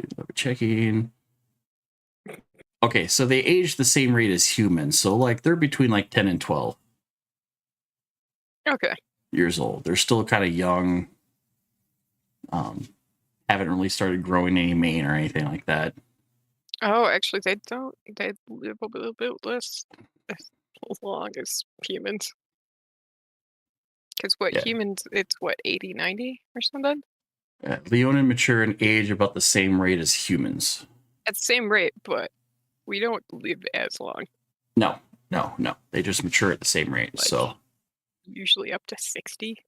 yeah, so they're Maybe. they're still considered So- kids. So Kythos being the age he is, he's kind of middle aged right now. Yeah. Like he's We're just only waiting for the as near midlife his crisis. 30s, Actually, I but guess- he's middle aged. If if Kythos was part of a pride, you'd probably be some not quite eldership, but like if you were going to like rule a pride, that your time frame You're would at be the now. age range. Yeah. Right, cool. Glad I'm here. I don't want that. It's another reason Not with why like psychic abilities. it's also why the older Leonin, who's like much older, Mhm. even from you, seems to be like instant like respect points. Just based on like Leonin ages and stuff like that. Like he's like, I'm old, you're the next in charge kind of attitude. Kythos is just like, the fuck I am. I met you yesterday. Met you today. But that's just kind of how he treats you, just based on age. And in his mind of like a lion kind of thing, is he's past his prime to rule, so now he's just an aide. I'm just doing my own thing. You do kind of thing. Cool. But yeah, he's down there fishing. So are these your kids? Or grandkids, technically. And their parents, I assume, were part of the fighting and didn't make it. To be honest, neither of us have really had the heart to look yet to see if they're still here. As he kind of gestures to the kids playing, yeah. Do you know what part of town they were in? Northern side. I assume you were watching over them when I assume you lived in this area and the kids were visiting, right? I took them on a... Like, what, 3? Yeah. He's like... That was 10 years ago? I decided to take them on a fishing trip. Show them the ropes. When the attack happened. We huddled inside the house. We huddled inside the house as the attacks went. I neither had the ability to fight, and my job was to protect them, and it's just kind of how it's been. We don't know if their mother or father still live, or if they're even here, or if they've even been told that. Names?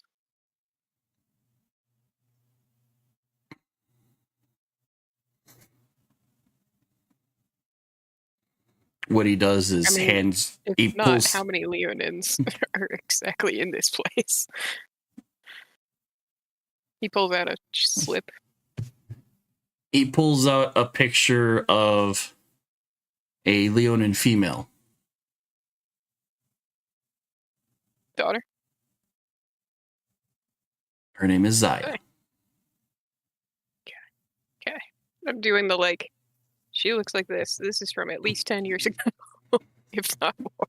Oh yeah, it's a very young picture of her, but he's like, this is my daughter. This is their mother. Because Kythos at least has a darker complexion for Leonins. Like, he has a darker mane and more of a less warm complexion, I guess, is the best description of it. So yeah, Kythos is like, all right, I'll look. I won't say anything to the kids. Just gonna look. Because that was what threw Kythos off initially, was net fisherman clocked the age of the kids. Yep. It's just like, that's not the range for those to be. Like, they could be yours, sure. And even though the fisherman seems just kind of shrug, kind of nonchalant about it, you can tell that there's that worry. Like, he doesn't want to have the kids go searching for mom and dad and then to find out that they died. He would rather just be like, they're here somewhere, they're just busy. He'd rather continue the illusion, whatever illusion that he has them in right now, than worry about it. But at the same time, he seems worried because no one's come looking for them. But he also kind of made it clear, based on the reaction of the city itself, that not many people have been told that this part of town has been brought back. Because I guess that would cause a little bit of a mass hysteria or freak out when it's like, hey, this part of town's been returned. And they're like, wait, what? And have everyone come scrambling kind of thing. Yeah, because it's the same reason why I was hesitant about Asandra and Lysander and whatever. It's like, it's been 10 years. So people who got teleported out had no clue what the status of the rest of their family was in Bruxis. And the people in Bruxis more or less just assumed that this section of town was dead. Yeah, when you guys teleported back, and it happened Loheim kind of how he described it happening. It was such a seamless transition that unless you were aware that this was happening, no one would have really noticed. It would have just, and you guys got met by a very small group of the higher ups and some guards that the general populace hasn't been made aware that this has happened yet. And it's probably due to allowing those that have been brought back to just chill and figure out what's going on, and then either slowly let them get information or then let the city know, hey, the part of town has been restored and everyone's been brought back, and then let the search parties begin and stuff Right. like that. But Yeah. you can think, clearly yeah, tell after- that Drogue is thinking about the long-term effect. Let you guys just got back. Let's figure you guys out. Let's figure out the plan. Then we'll slowly let the city know that. Yeah. I think I'll probably, after like getting the picture from Leonin, and I'll commit it to memory and then give it back to him, because that's probably his only picture of her, more than likely. Yep, So he I'm puts gonna it back in his lock it into my brain and then give it back.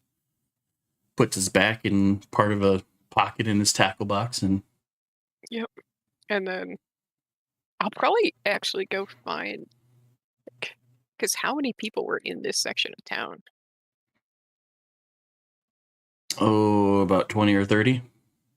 Not very many. So At yeah, least, I think at least in this part of town when the attack hit.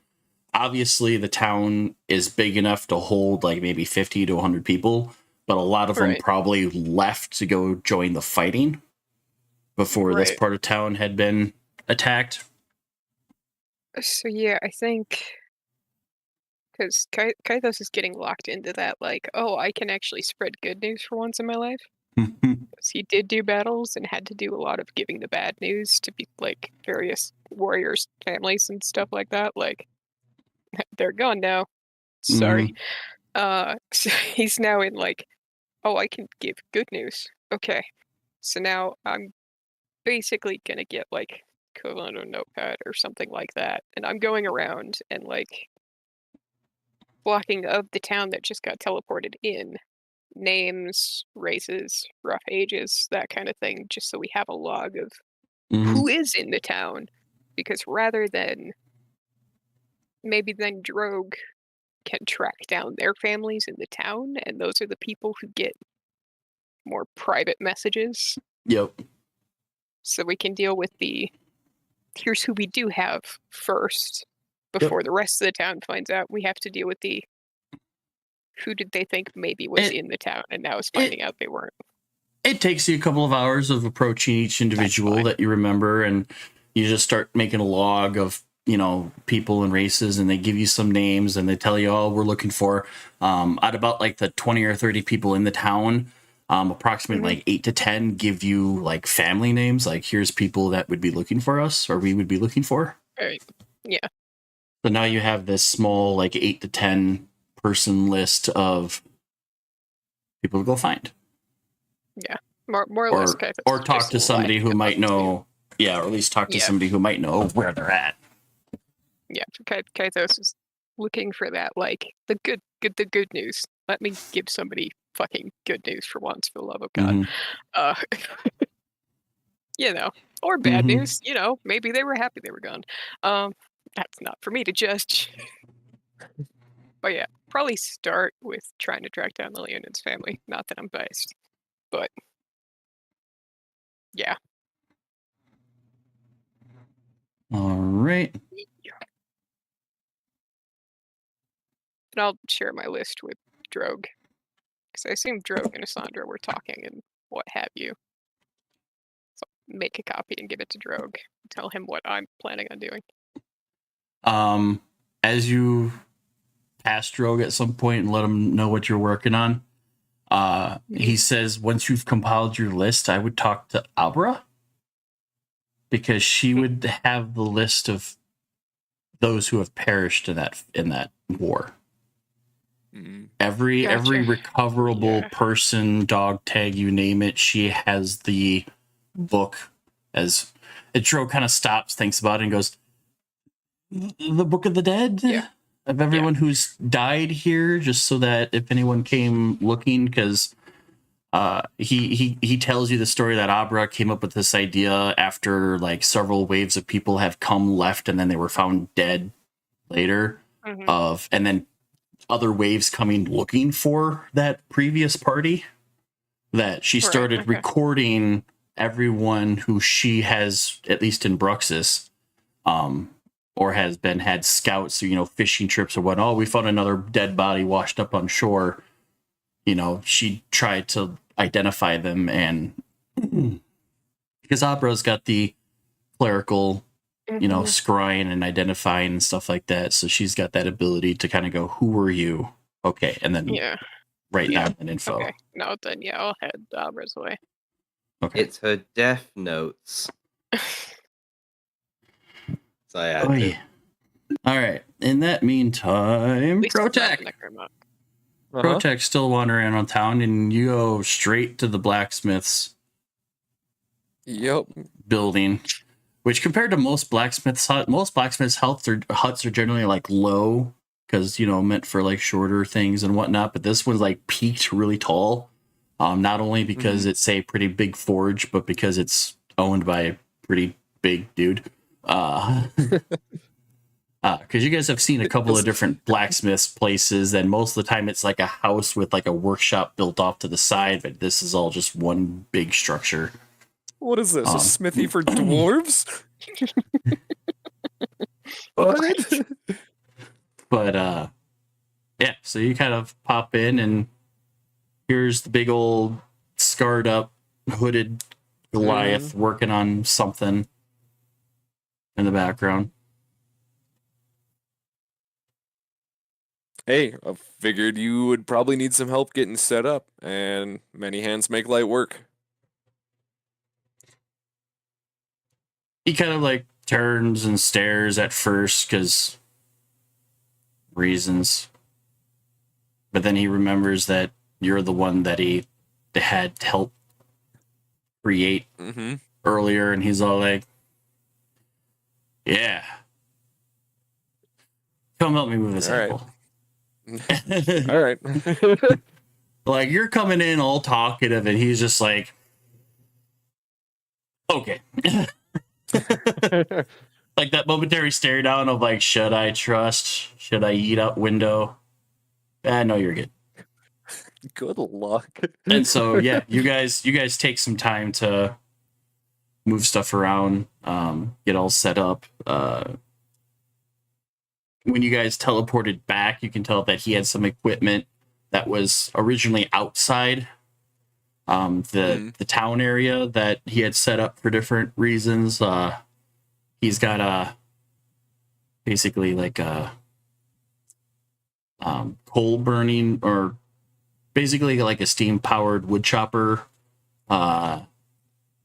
He's got a couple interesting gadgets that he had out and around that were still there when the town got teleported. So at some point he's like, "Come with me," and you guys go down this path and bring back like a couple of carts fulls of stuff, and he's kind of rushing off like dust or grass or crap that over 10 years is just sitting there. And you guys fix a wheel on a cart that busted just from sitting for too damn long, and same time between the two of you, like there's one cart that the wheel's kind of like sunk into the ground, so it's like between the two of you guys gotta like rip it out of the earth and put it back on the path. And he's basically like he's like, you can tell like there's like this momentary hoarding of like, I want all my stuff close back to my place again. If this place disappears, I want all this with me. Right. Makes sense. I needed this 5 years ago. God, I wish I had this in the other town. And a lot of it is like supply. Like one of the carts is just filled with ore. You got, like I said, he's got that couple of different machines and gadgetries and things like that either he created or he probably had help from like Loheim or whatnot to create a couple of tools and whatnot. And he's now, as you guys are bringing it back, his setup looks much better than what it did when you first met him. As he's kind of finally got the rest of the pieces of his forge back under one roof, and he's all like, "Okay." That's kind of what I figured. And then he's probably going to need to get in contact with whoever he used to go through with, whoever supplied the refined ore, or Yep. whoever's in Yep, charge and of at like the some wood point- shop. And at some point while you guys are working and moving around, Kaithos pops his head in with, hey, and got the book of list and whatnot, and Fucking list. he's unfortunately one of those that when you ask if there was anybody that might be looking for him or whatnot, he just shakes his head and be like, nope, I'm just here by myself. I But- mean, Kaithos won't say it out loud, but there's that, like, yeah, you might not have blocked anybody, but you're also somebody who seems very committed to his work, so you might not have noticed somebody who was. Yeah, he mentions eye that on if you. anybody knows of the contacts that he would work for the city and whatnot, he mentions that Rodir would probably be the one to contact. Okay. As he's the captain of like the trade routes in the guard and whatnot, he would have that insider knowledge of like where did his stuff go, like where did his goods go, Right. or did Okay, that, or in the 10 years did it get moved or changed, and so now because as most blacksmiths in a city, there's generally that pass off between somebody sends him the goods and then he crafts things and then sends it back to somebody else. Right. So he's got to was Barrington reestablish really that. a good forge in this town? I'm trying to remember. I don't recall because we were like looking for that, but we only found people selling goods. We didn't. They didn't have anybody who made goods, so he's potentially the Ta-da! only blacksmith in town. For essentially the last So- 10, it's also the reason why, against Lysander's thought process of trying to get the town into a fighting force, that they couldn't make new swords and armor and whatnot because their blacksmith was gone. So, yeah, so the And all of blacksmith's the- like, nobody's looking for me, and Kaithos is just like connecting dots and being like, no, actually, literally Probably, the entire yeah. city. Because you recall that out of the Copperheads and Lysander's little troop and whatnot, their equipment were stolen. Mhm. So there was never nobody in Bruxus was creating anything new in a long time. Other than maybe Loheim, who would create a thing here or there, but he's not really blacksmith material. He can't crank out a lot of stuff very quickly. Right. The Goliath, on the other hand, can pump out swords and shields and armor in days in comparison. Yeah, so yeah, Kaithos, blacksmith does the whole, no one's looking for me, and Kaithos is like, everyone. Everyone is like, you are about to be very busy, my guy. You're a blacksmith. You're the only blacksmith. That's what Tim just confirmed for me. The reason they couldn't rebuild after the fighting was because he was gone. He was There's the no other town blacksmith. in this Oh my place. god. For the last 10 years, Kaithos nobody, was because every time, as soon as you guys got to Bruxus, one of the first, I think it was either you or A few of us Thorny were looking that were for like, we things. want to look for the blacksmith, and you guys couldn't find one. You could find shops and markets and people selling things, but there was nobody that you could find creating things. Yeah, we could buy pre-made things, but there was no you can custom order something from me. There was none of that. So yeah, blacksmith. So kind of was- thinking about nobody misses Lysander's me. push to Drogue to get the town in a fighting force couldn't happen because there was nobody there to create armor and weapons for the town. So I will say that's probably why it takes even longer to gather all these names. Because when I show Drogue what I've done and whatever the fuck it is, part of that is going to be me also, what is the blacksmith's name? Oh fuck. We've never. I don't asked him think we his exchanged names. That's not a Goliath. Not- thing. Yeah, You don't do names. Other- I don't even other- have the Leonin's name. I must say, other than Yeah. Asandra, no one exchanged names in that town until you guys teleported.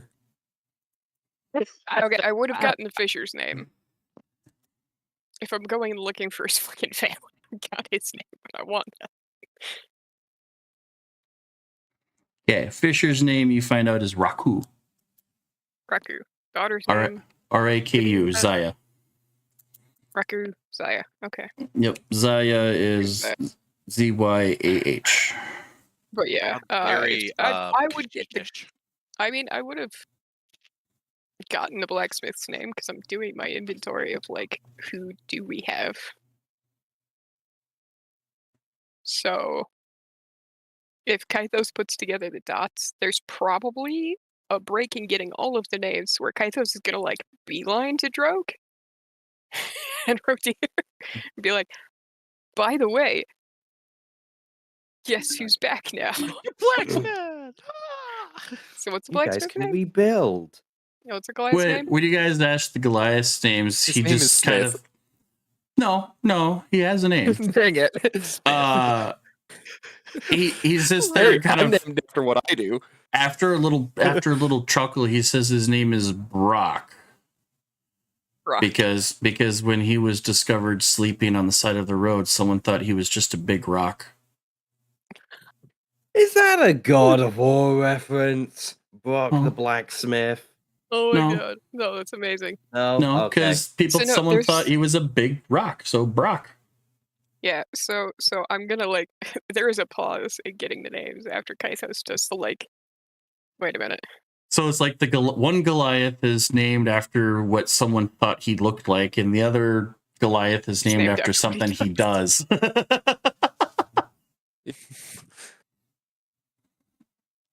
Yeah, all this humidity is making it so Kythos is the But last given that name he is not what he's notices living that up to. people in your book have like first and surnames and whatnot, there's the twinkle in his eye that maybe he should just be named Brock Smith. Cool. Because he looks like a big rock, and what he does is Smith. And he's from Works for me. Broxus. Brock Or Brock Smith. The Brock Smith of Smith. Bruxus. For Bruxus. Nice. No, I like it. That's good. That's No one's- I love everything. puns. No one's ever asked or explained how the name of the city began. That big rock is sus. Bruxus. Done. The other time we Big thought rock rock was sus, sus, Bruxus. the other time someone thought rock was sus, me and Botek got rickety rolled. Danger Rock. Right? Danger Snail. No, it was Danger So, Rock. yeah. Oh yeah, That's- the Danger yeah. Rock. So But that was Kythos, actually just the Kythos- sending message, Danger Rock, something like that. Yes, it was. Danger Rock. Danger Rock is what Kythos got that made Kythos go. What? But no, yeah, after figuring out that he's the only goddamn blacksmith, like I'm immediately beelining for Drogue and Rodir. And as you guys are now Good news for back in you. Bruxus too, and looking Mhm. at like some of his works and things that are still like mounted on the walls or put in chests and things like that, a lot of Yeah. you can literally tell how much of Bruxus has been built because of him, because his same design patterns are everywhere. You didn't quite notice it when it was just him by the town, but now that you guys are back in Bruxus, you guys step outside and look around. It's like the wall trim and all these reinforced sections of things, and you sit there and go, "Oh yeah, he's the guy. He's the one that did all of them." So yeah, there's definitely like I said, part of it taking longer is Kythos dead stopped in the middle of the task because he knows how important this is. To find Rodir and Drogue and be like, hey, really good news. Brock Smith, he's part of the group in this town and he's back, and Brock his forge Smith, is Bruxus. functional as far as I can tell. Or will be. Or Working will on it. be soon. So if y'all can spread that to whoever the fuck his contacts were. I assume you guys were some of that. But you Yeah. have a forge again. Like, Yeah, Kythos, like, you have a working forge. Once that word gets back to Rodir, he's just gonna be like, Oh comes shit! flying out of nowhere. However long after Kaithos leaves, getting Brock's information, Radir Yeah, just you're comes like you just kind of barely like to you the just kind of like brush up on Drogue and say, "Hey, this is my project." He's like, "Okay, if you need to try to figure out if they're still dead or alive, go talk to Abra." And then as you continue going, like you pass like Rodir at one point, and you're like, "Hey, this is what I got. You know, aren't you guys happy to have your blacksmith back?" And he's like, "Yeah, that's kind of wait, what'd you say?" Yeah, this guy. Hold And up. he Wait and he a like minute. looks at the name, and his eyes start getting really big, and Goliath he just sits there and goes, doesn't talk much. "Sorry, I gotta go," and starts booking it up the road. He is just gone. Cool. He has taken that. He has realized what you have just shown him, and he's all like, "Wait, what?" Gone. Oh, I'm just thinking about this too. Brock was probably bored as fuck being in that separated section with only 30-some people. It's the Like, reason how why much smithing do you do? It's why when you guys first showed up, he was a sleeping drunk leaning up against the side of the tavern. I mean, other than reinforcing part of the town, he didn't have much to do in the last 10 years. Other than making little trinkets and tools. His vacation has now been ruined. Yeah. I think it was a vacation for like the first year. Like got everything set up and then was like, oh, I can relax for a while. But knowing the type of person that a lot of smiths are, that lasted maybe not even a year. And he immediately fell into the... It's the reason why the second that ProTech went, hey, can you fix this? He's just like, he doesn't even question it. He goes straight into, let's do this. Yeah. We're giving me something to do. Yep. Oh, thank God. Thank fuck I could do what I... Because you'd imagine most smiths enjoy And just think about it. Compared to how most smithing shops look, his shop is like pristine because he's had the last 10 years to repair or fix or upgrade every little thing that he would need to operate it. Yeah. There's pretty much no wooden anything in there. Everything is all stone and metal at that point. Fuck. Yeah. It's designed to pump out a lot of shit in a very small amount of time. But of course, he's had like his carts of ores were right outside town, so they never got teleported with him, and all of his other gear and equipment that he would use. And so that's why all the ore is still sitting there because nobody else in the fucking town knows how to use it. God damn it.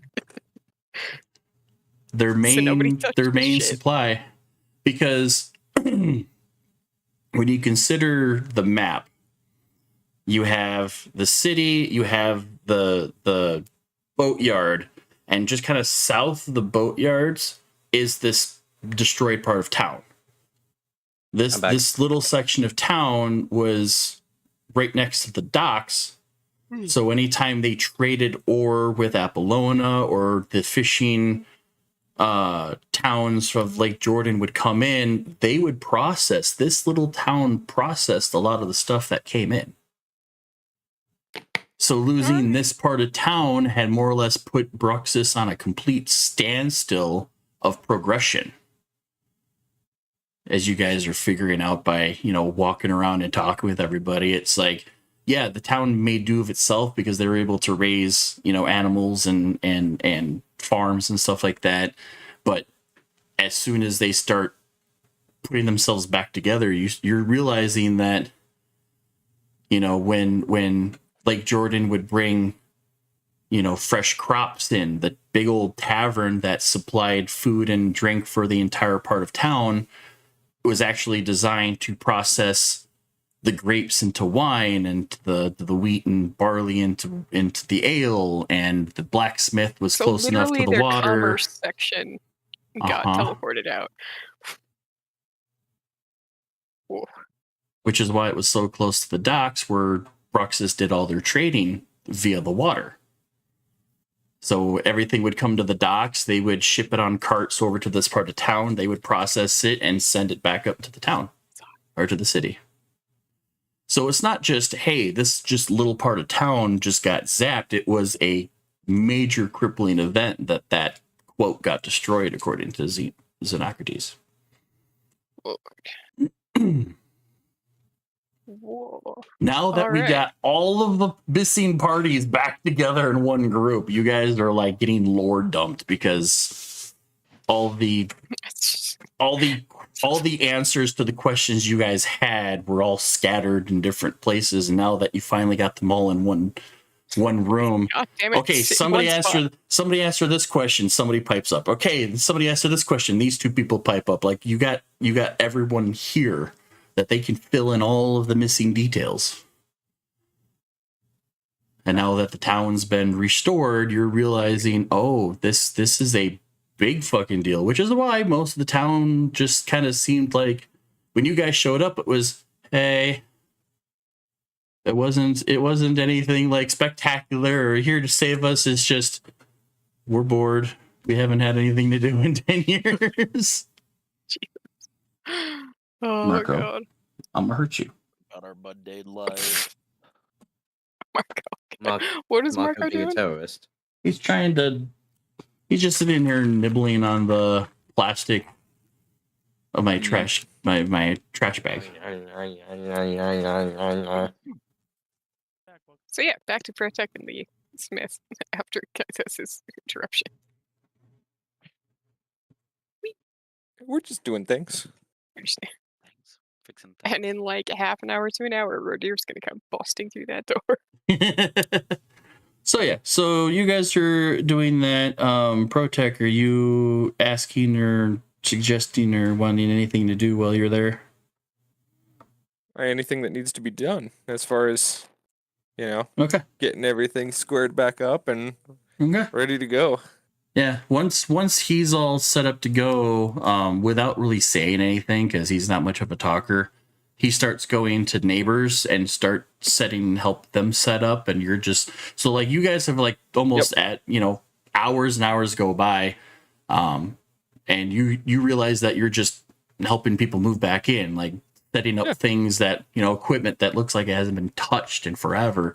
You're the one that realizes that when you go back to the tavern, the back part, like kitchen area, is big because it's got large vats and tankards and whatnot, and you're starting to realize that okay, things would come in and get processed here and sent out and this, that, the other thing, and like this was like the working district, as Al says, the commerce district, where all the resources would come in and get processed. And so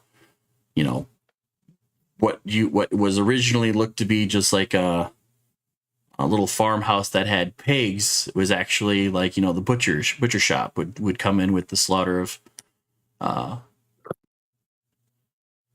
would process animals that would come in from offshore and stuff like that. And so yeah your first like 24 hours is just lore dumping.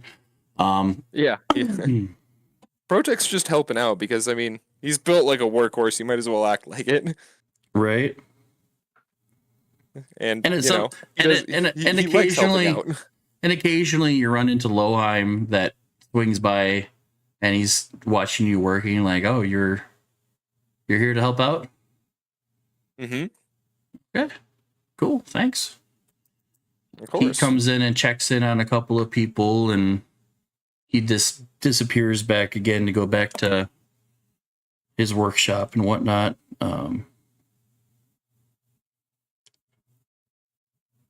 While he goes and works with Alamos to potentially look at like the disenchantments and stuff like that, and figuring out how to maybe reverse them if they can be.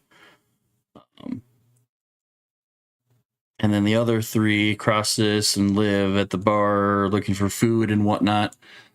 I know Jax is kind of staying back to kind of chit chat with Thessalar and whatnot, and just try to make sure that he's good. Reading a tome. You're just having a drink, reading a tome. Reading a tome. Okay. Yeah, and whatever. Kobe's? Oh, Church did say he had to leave like an hour before. Oh, right, yeah. Yeah, that's Yeah. true. Yeah, and then I will do my check-in with Opera, figure out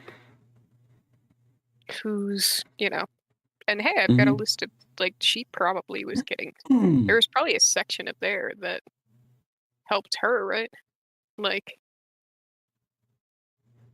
from, like, a potions or healing salve standpoint.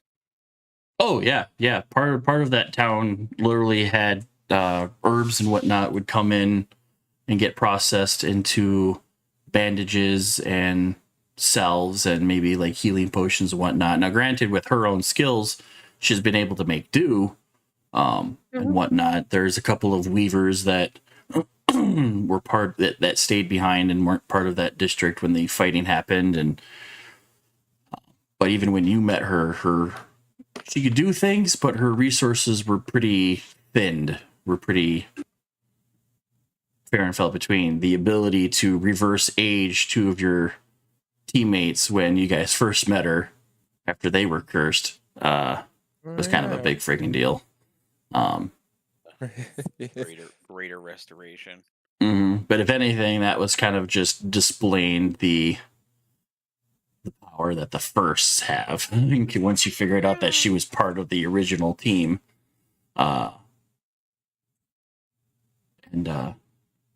Yeah, so that's how that hull goes down. Yeah, and then I'll get with her to figure out who on this list of people who are like, oh, these people would be looking for me. How many of those are still around? All right. Occasionally, you guys would get found by Alamos to ask for your disenchanted items. My cloak is fine, right? If I remember the coat I have, the coat I think was didn't okay. get touched.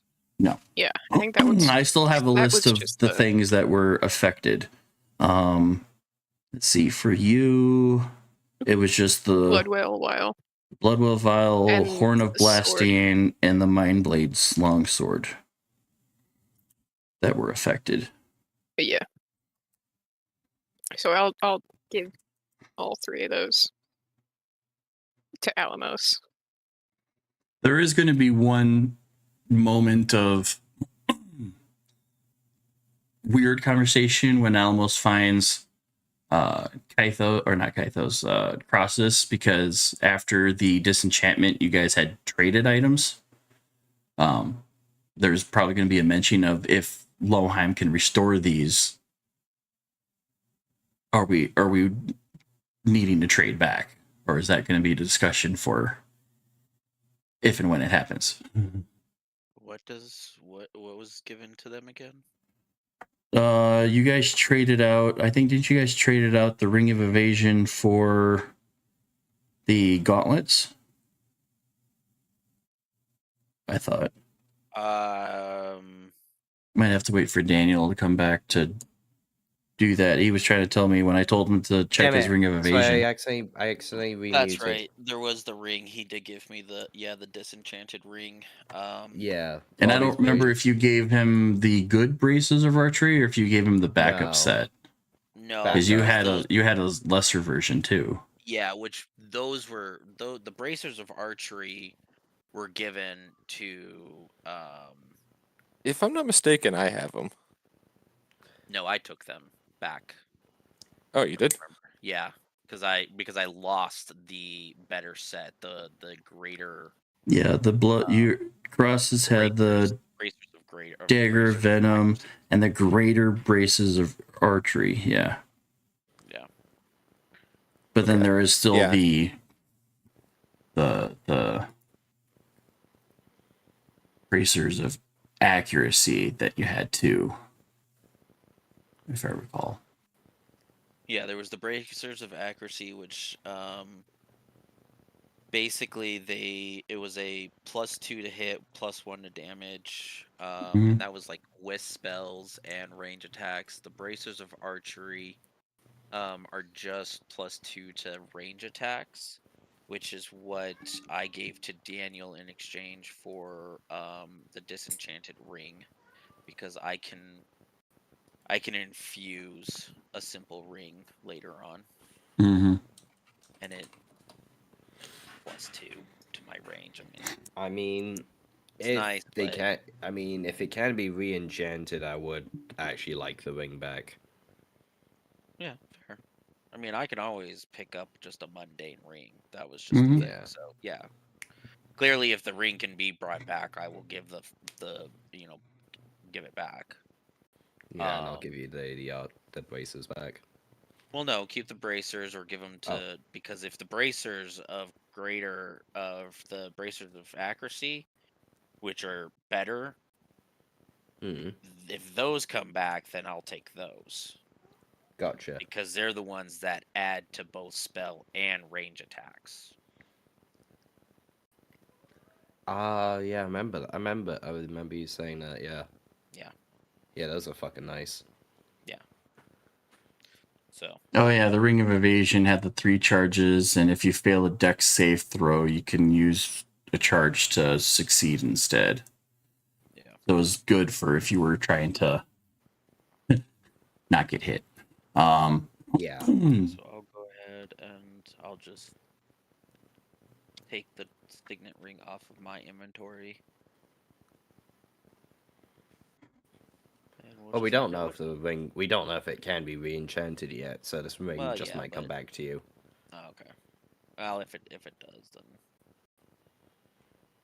All right. Yeah. That's fine. It's not hard to add back on.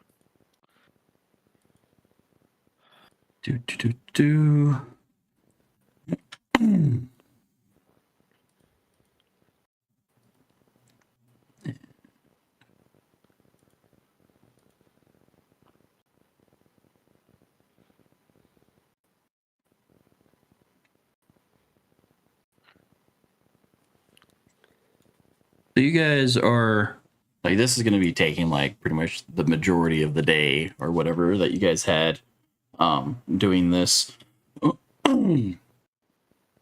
Towards the end of the day, Crossus, that tome takes effect. Okay. Your tome works.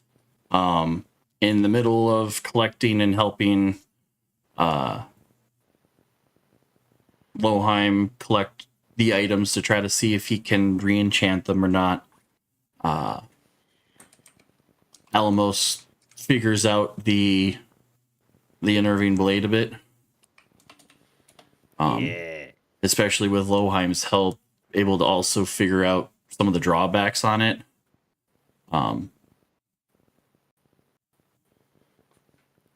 Because it has a very potent ability that if used against an ally could really be bad.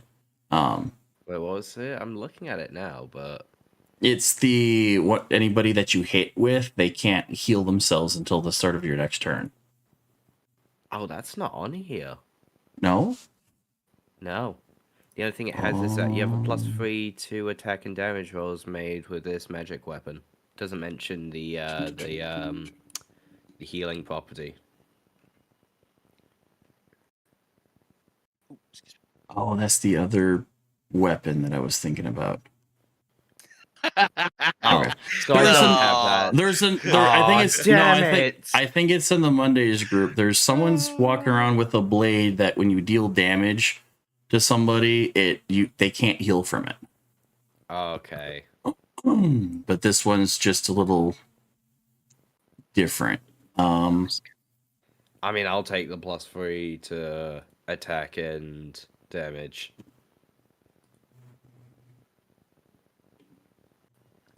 But yeah, it's weird. Only when channeling the Deltos side, do you really seem to have full control over the blade.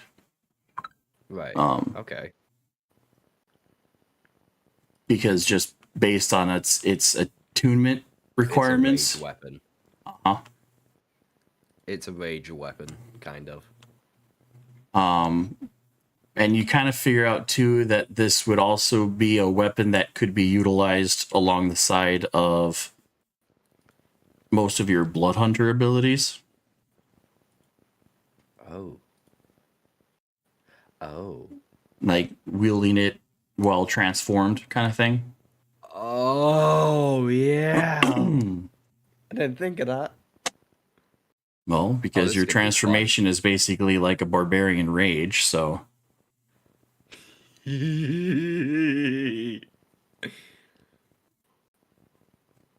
Fuck the claws, I'm using this. yeah, so that's kind of like the drawback. If you just try to like pull the weapon out when you're not angry and enraged, it doesn't seem to want to cooperate. Rage Okay, blade. good to know. Basically like a rage blade. So as you're like trying to That's figure it good out, to it know. doesn't like you swing and it's like it misses horribly and you're like, what the fuck? And as you're getting like pissed off and Deltos side starts coming out of you a little bit more, suddenly it like snaps to full attention and you're able to slice whatever you're trying to hit with it. As soon as you kind of relax and go, oh, there, I figured it out. Oh shit, why is it being temperamental? It's a very temperamental blade. Okay, this should be good then. Because you picked it off of a Death Knight. That's all about me, mine, and this is my blade. Their thing, many-legged, and this one is mine. You fucking touch it, I'll rip your head off.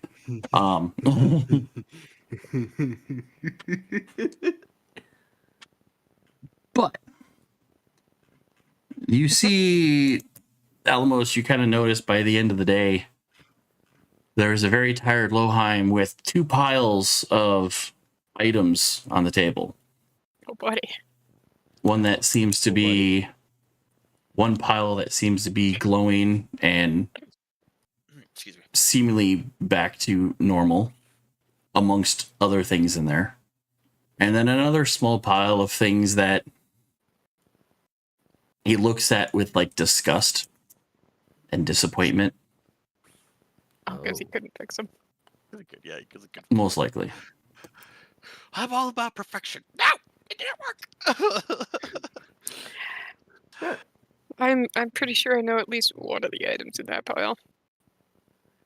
Blood well vials should be easy enough to fix. But that mind blade. So That's after a gonna be- while, and you guys finally like regroup back at the hospital, Alamos and Loheim come in with a couple of items wrapped up in like cloth and whatnot, and a chest that Alamos is carrying. On the table over here, he puts down the stuff that didn't work. Then he kind of unwraps it and he kind of like hands it back out like, okay, this belonged to you, this belonged to you, this belonged to you. Okay, sorry, I did what I could. Whatever magic was in him, I just couldn't refire it. But then clears out a spot for Alamos to put a chest down. And opening that, for the magic users, you can tell almost immediately that magic sense of, haha, those are the good stuff. That's that new magic smell. And in it is Alamos's Ring of Evasion. Yes. Thorny's Belt of Hill Giant Strength.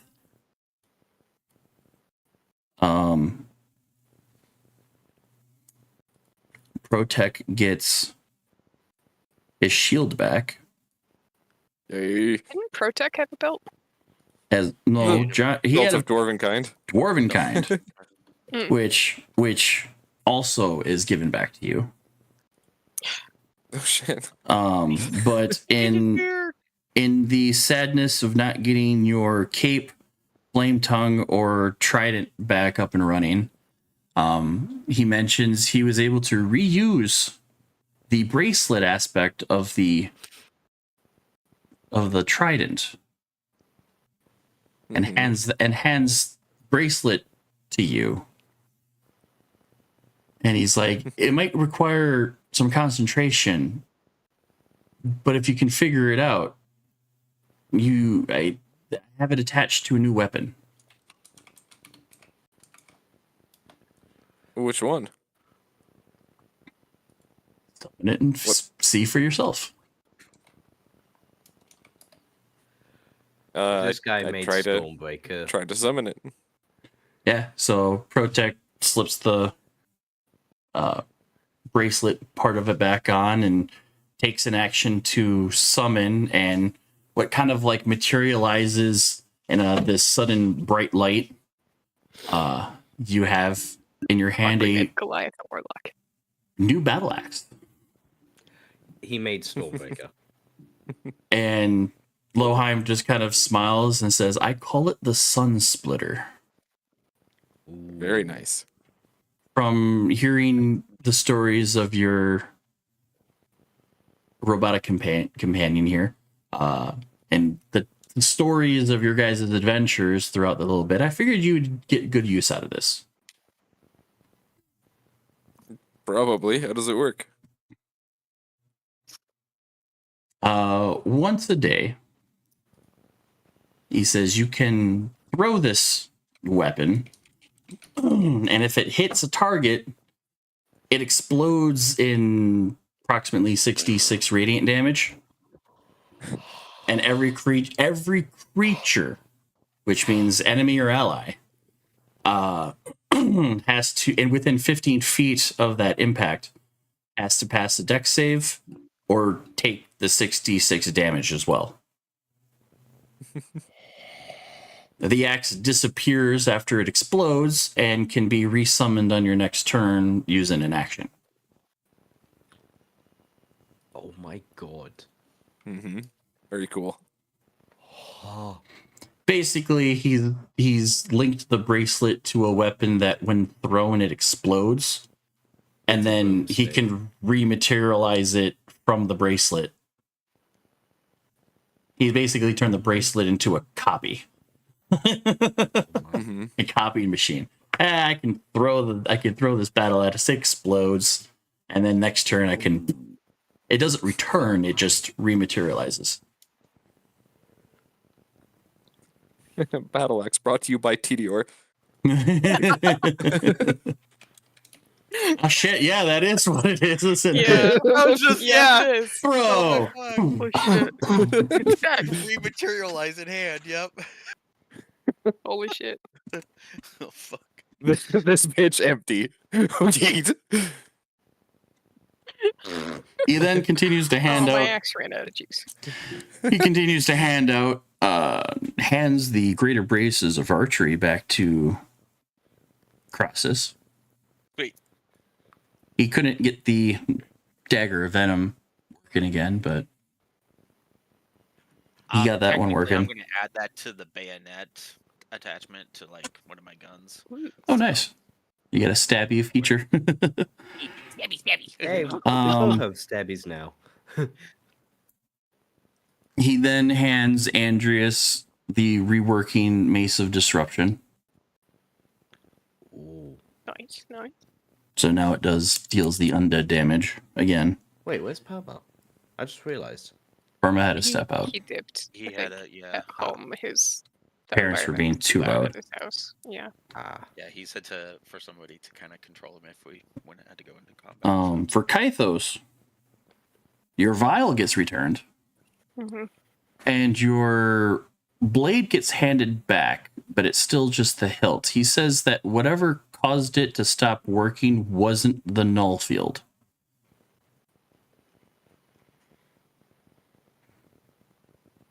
I know you gave this back to get re-enchanted, but this isn't disenchanted. It's not. Did you change How- the password and forget what it was? Without sounding like a jerk, it's not a magic problem, it's a you problem.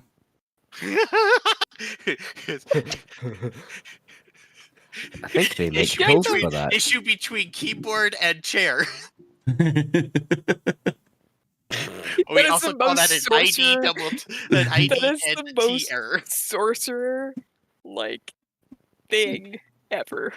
You Have you tried like, turning it off and magic on item again? stopped working. It must be magic item and not me. Like he takes it out of the chest of things that he got working again, but then he still hands you just the hilt and says, whatever the issue this is not because of the null field. I mean, This is still a perfectly working psionic blade. You just have to figure out how to reignite it again. Kythos just glares at it. And like mentally does like the mental like, I want to activate this with brain. And does it or no? Give me a That's gonna be fucking Arcana, isn't it? no. Give me a Okay. a con check, concentration. Okay.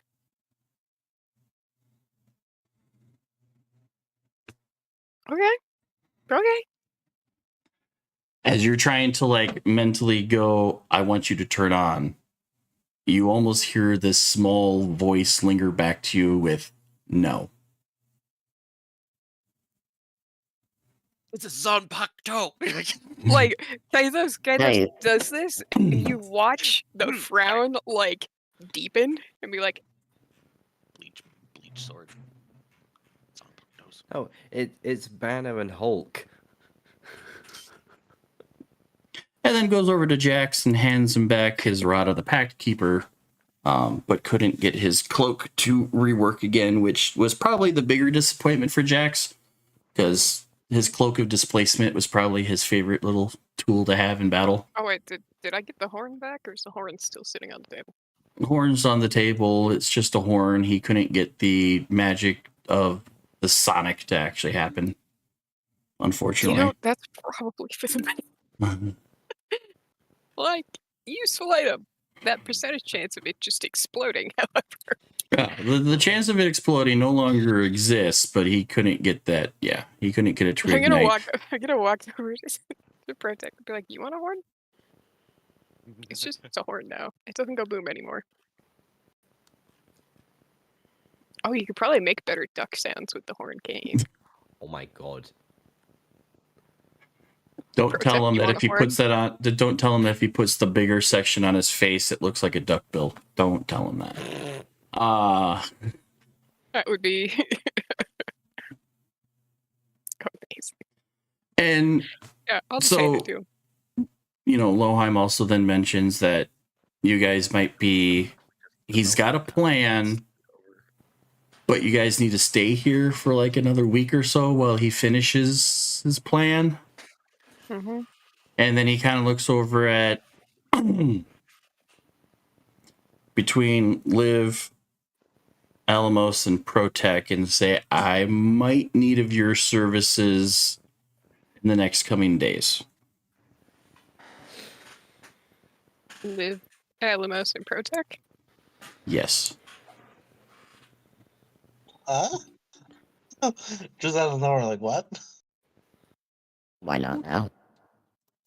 Yeah, I'm not quite ready The rest. for the final pieces. And then he kind of scans back and goes, like, points at Protec, because you can lift the thing. You know how to put it. You would figure out how to put it together because you have more decks than half the party, because you can manipulate your body in ways that they can't. And then looks at Liv, and you can transform into things to get in very high places, right? Or very small places. Yeah. Yeah.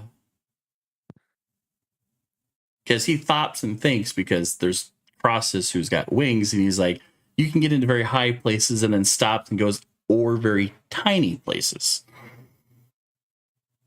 Which is what the druid can do. I can give Mhm. either one. Yeah. So in the next coming of days, I might reach out to the three of you, if that's okay. Yeah. What needs So- lifting? If I can get it to cooperate, something very heavy. I might even have to get Brock's help to move it as well. Okay.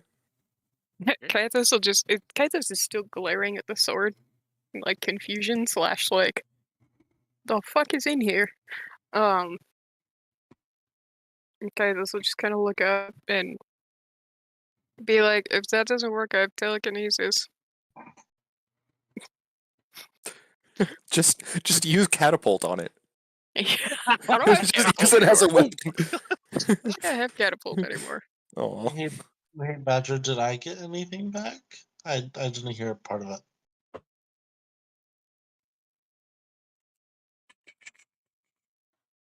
think other than your armor. My armor? Okay. Your armor. Now cooperates again. Your druid-only armor. Liv's face still there, but her whole body's missing. Who's testing it out, like turning it on and off? Yeah, Kaithos is gonna like look at the hilt. Kind of like put it where it usually sits. Like what the fuck? Okay. And then it's gonna go off to start looking for the people Abra marked as not dead from the list of who would be looking for folks in the town. Mm-hmm. While also trying to figure out what the fuck to do with this. Mm-hmm. Hilt talked back to Kaithos, which, I mean, of the things we've dealt with, not the weirdest thing. You know? Kaithos just hears random talking sometimes that doesn't come from anything. So, but it's just like, my sword is sassing me and I don't know why.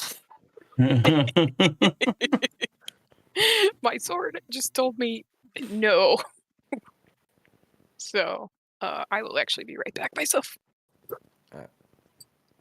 Alamos just kind of looks around the infirmary, then back to Loheim like, Can I follow you? I don't even know why else I'm here. I don't know what to do.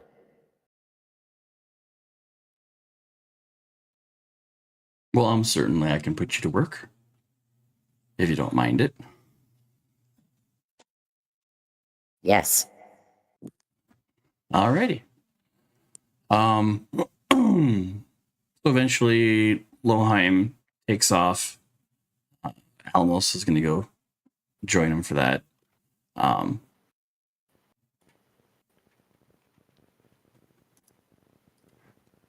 then Kaithos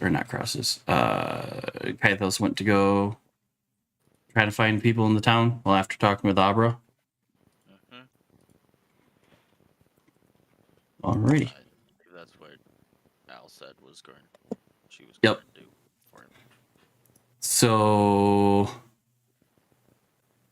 for the next part, this is probably a good time to stop. We started late. We're probably ending a little early. But Yeah, just in we're terms of actually ending storyline. we're actually ending about like an hour early because we started at past. Yeah, but I'm still going to only go from noon to 4 and whatnot. But No, I get that. I know we started late, but this is actually probably the best places to stop because things are going to happen a lot. And I don't think I can do it in a half hour. Yeah, probably not. So yeah, we will pause for now. I'll get the rest of my stuff together. What's the plan for next week? Are we double shotting this or? No, this week was the second week in a row we were double shotting to put us back on track. So now next week we would have the week off, and then we would meet up after that. And I believe though that the next gathering point would be the December 23rd. But I know with the holidays or whatnot, I don't know if that is the game plan. I mean, me personally, I'm good with that. Oh. I'd have to double check, but I mean, Yeah, it's still a couple of weeks away, so we have time Actually, if people say no. can't make it or whatnot. Actually, wait, no, I can't. Like, all of my holiday plans are on Christmas Eve and Christmas Day. So, like, I'm gonna Saturday be a before. Because then if the Um, because if the 23rd doesn't work, then the next on schedule game would be January 6th. Which Yeah, yes I mean, means that there's a 4-week hiatus or 3-week hiatus, but that'll put us back on track Right. yeah. to how we were I playing. know me personally, I won't be able to do 23rd. Okay. I So just kind know that of I'm gonna be leave- away. I'm gonna be away that evening. So we can put the 23rd as a possible, and if too many people can't make it and we end up canceling, then we'll make it for the 6th.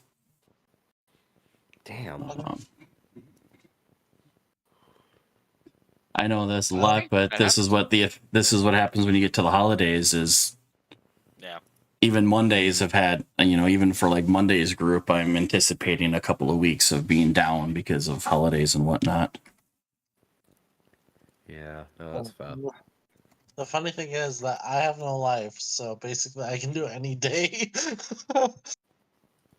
You just have to make sure that you're actually up and awake in time. Yeah, I just have to make sure I'm awake. Which, thank you. I was slightly awake, Daniel, and then that phone call woke me up. Alarms are a blessing. I don't have alarms because I sleep through them. Do you have a phone? Mm-hmm. You can set I an still alarm sleep on through your 'em. phone. I still sleep through them. Set multiple alarms. I put 4 alarms. I wake up to 1, go back to sleep. Fall asleep through 3. Yeah, well, that's on you, not your alarms. Yeah, Yeah. not me.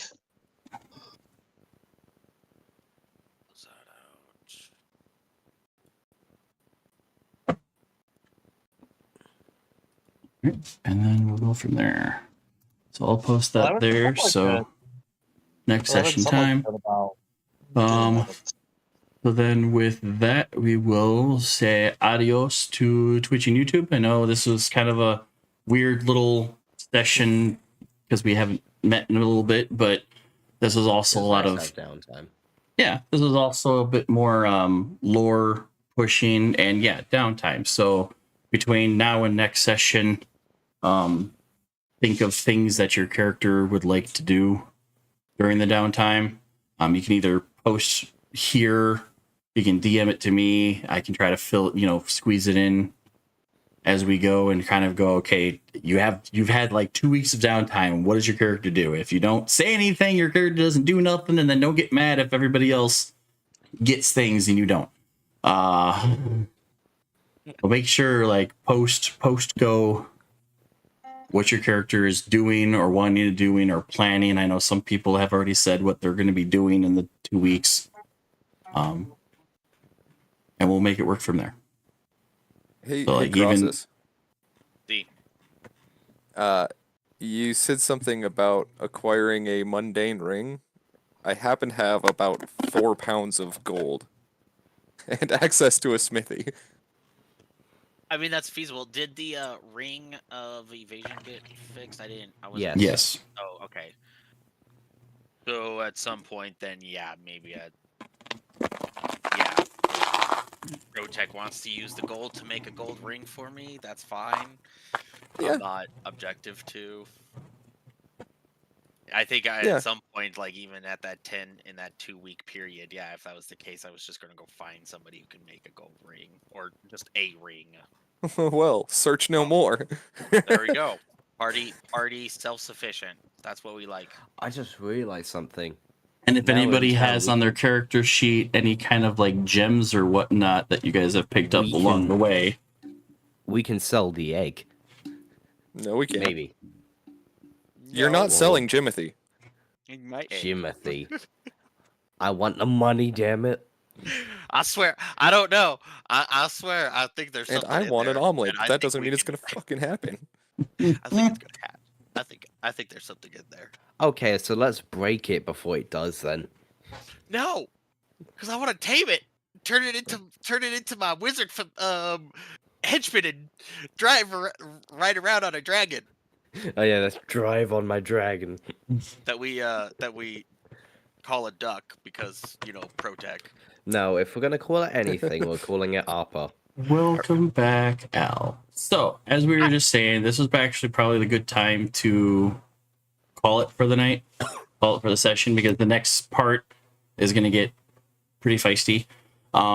We've already posted in D&D that the next tentative session is going to be on the 23rd, but I know with holidays and whatnot, if that doesn't work, made a big thing, post it there, ASAP, because Daniel's already like, nope, he can't make it. But at the same time, between now and the next session, and if we can't push it, then I think, what did I say, January 6th or something like that is the next one. Post either in here or send a DM to me of the things that you want your character to do in the 2-week downtime that you guys have. Okay.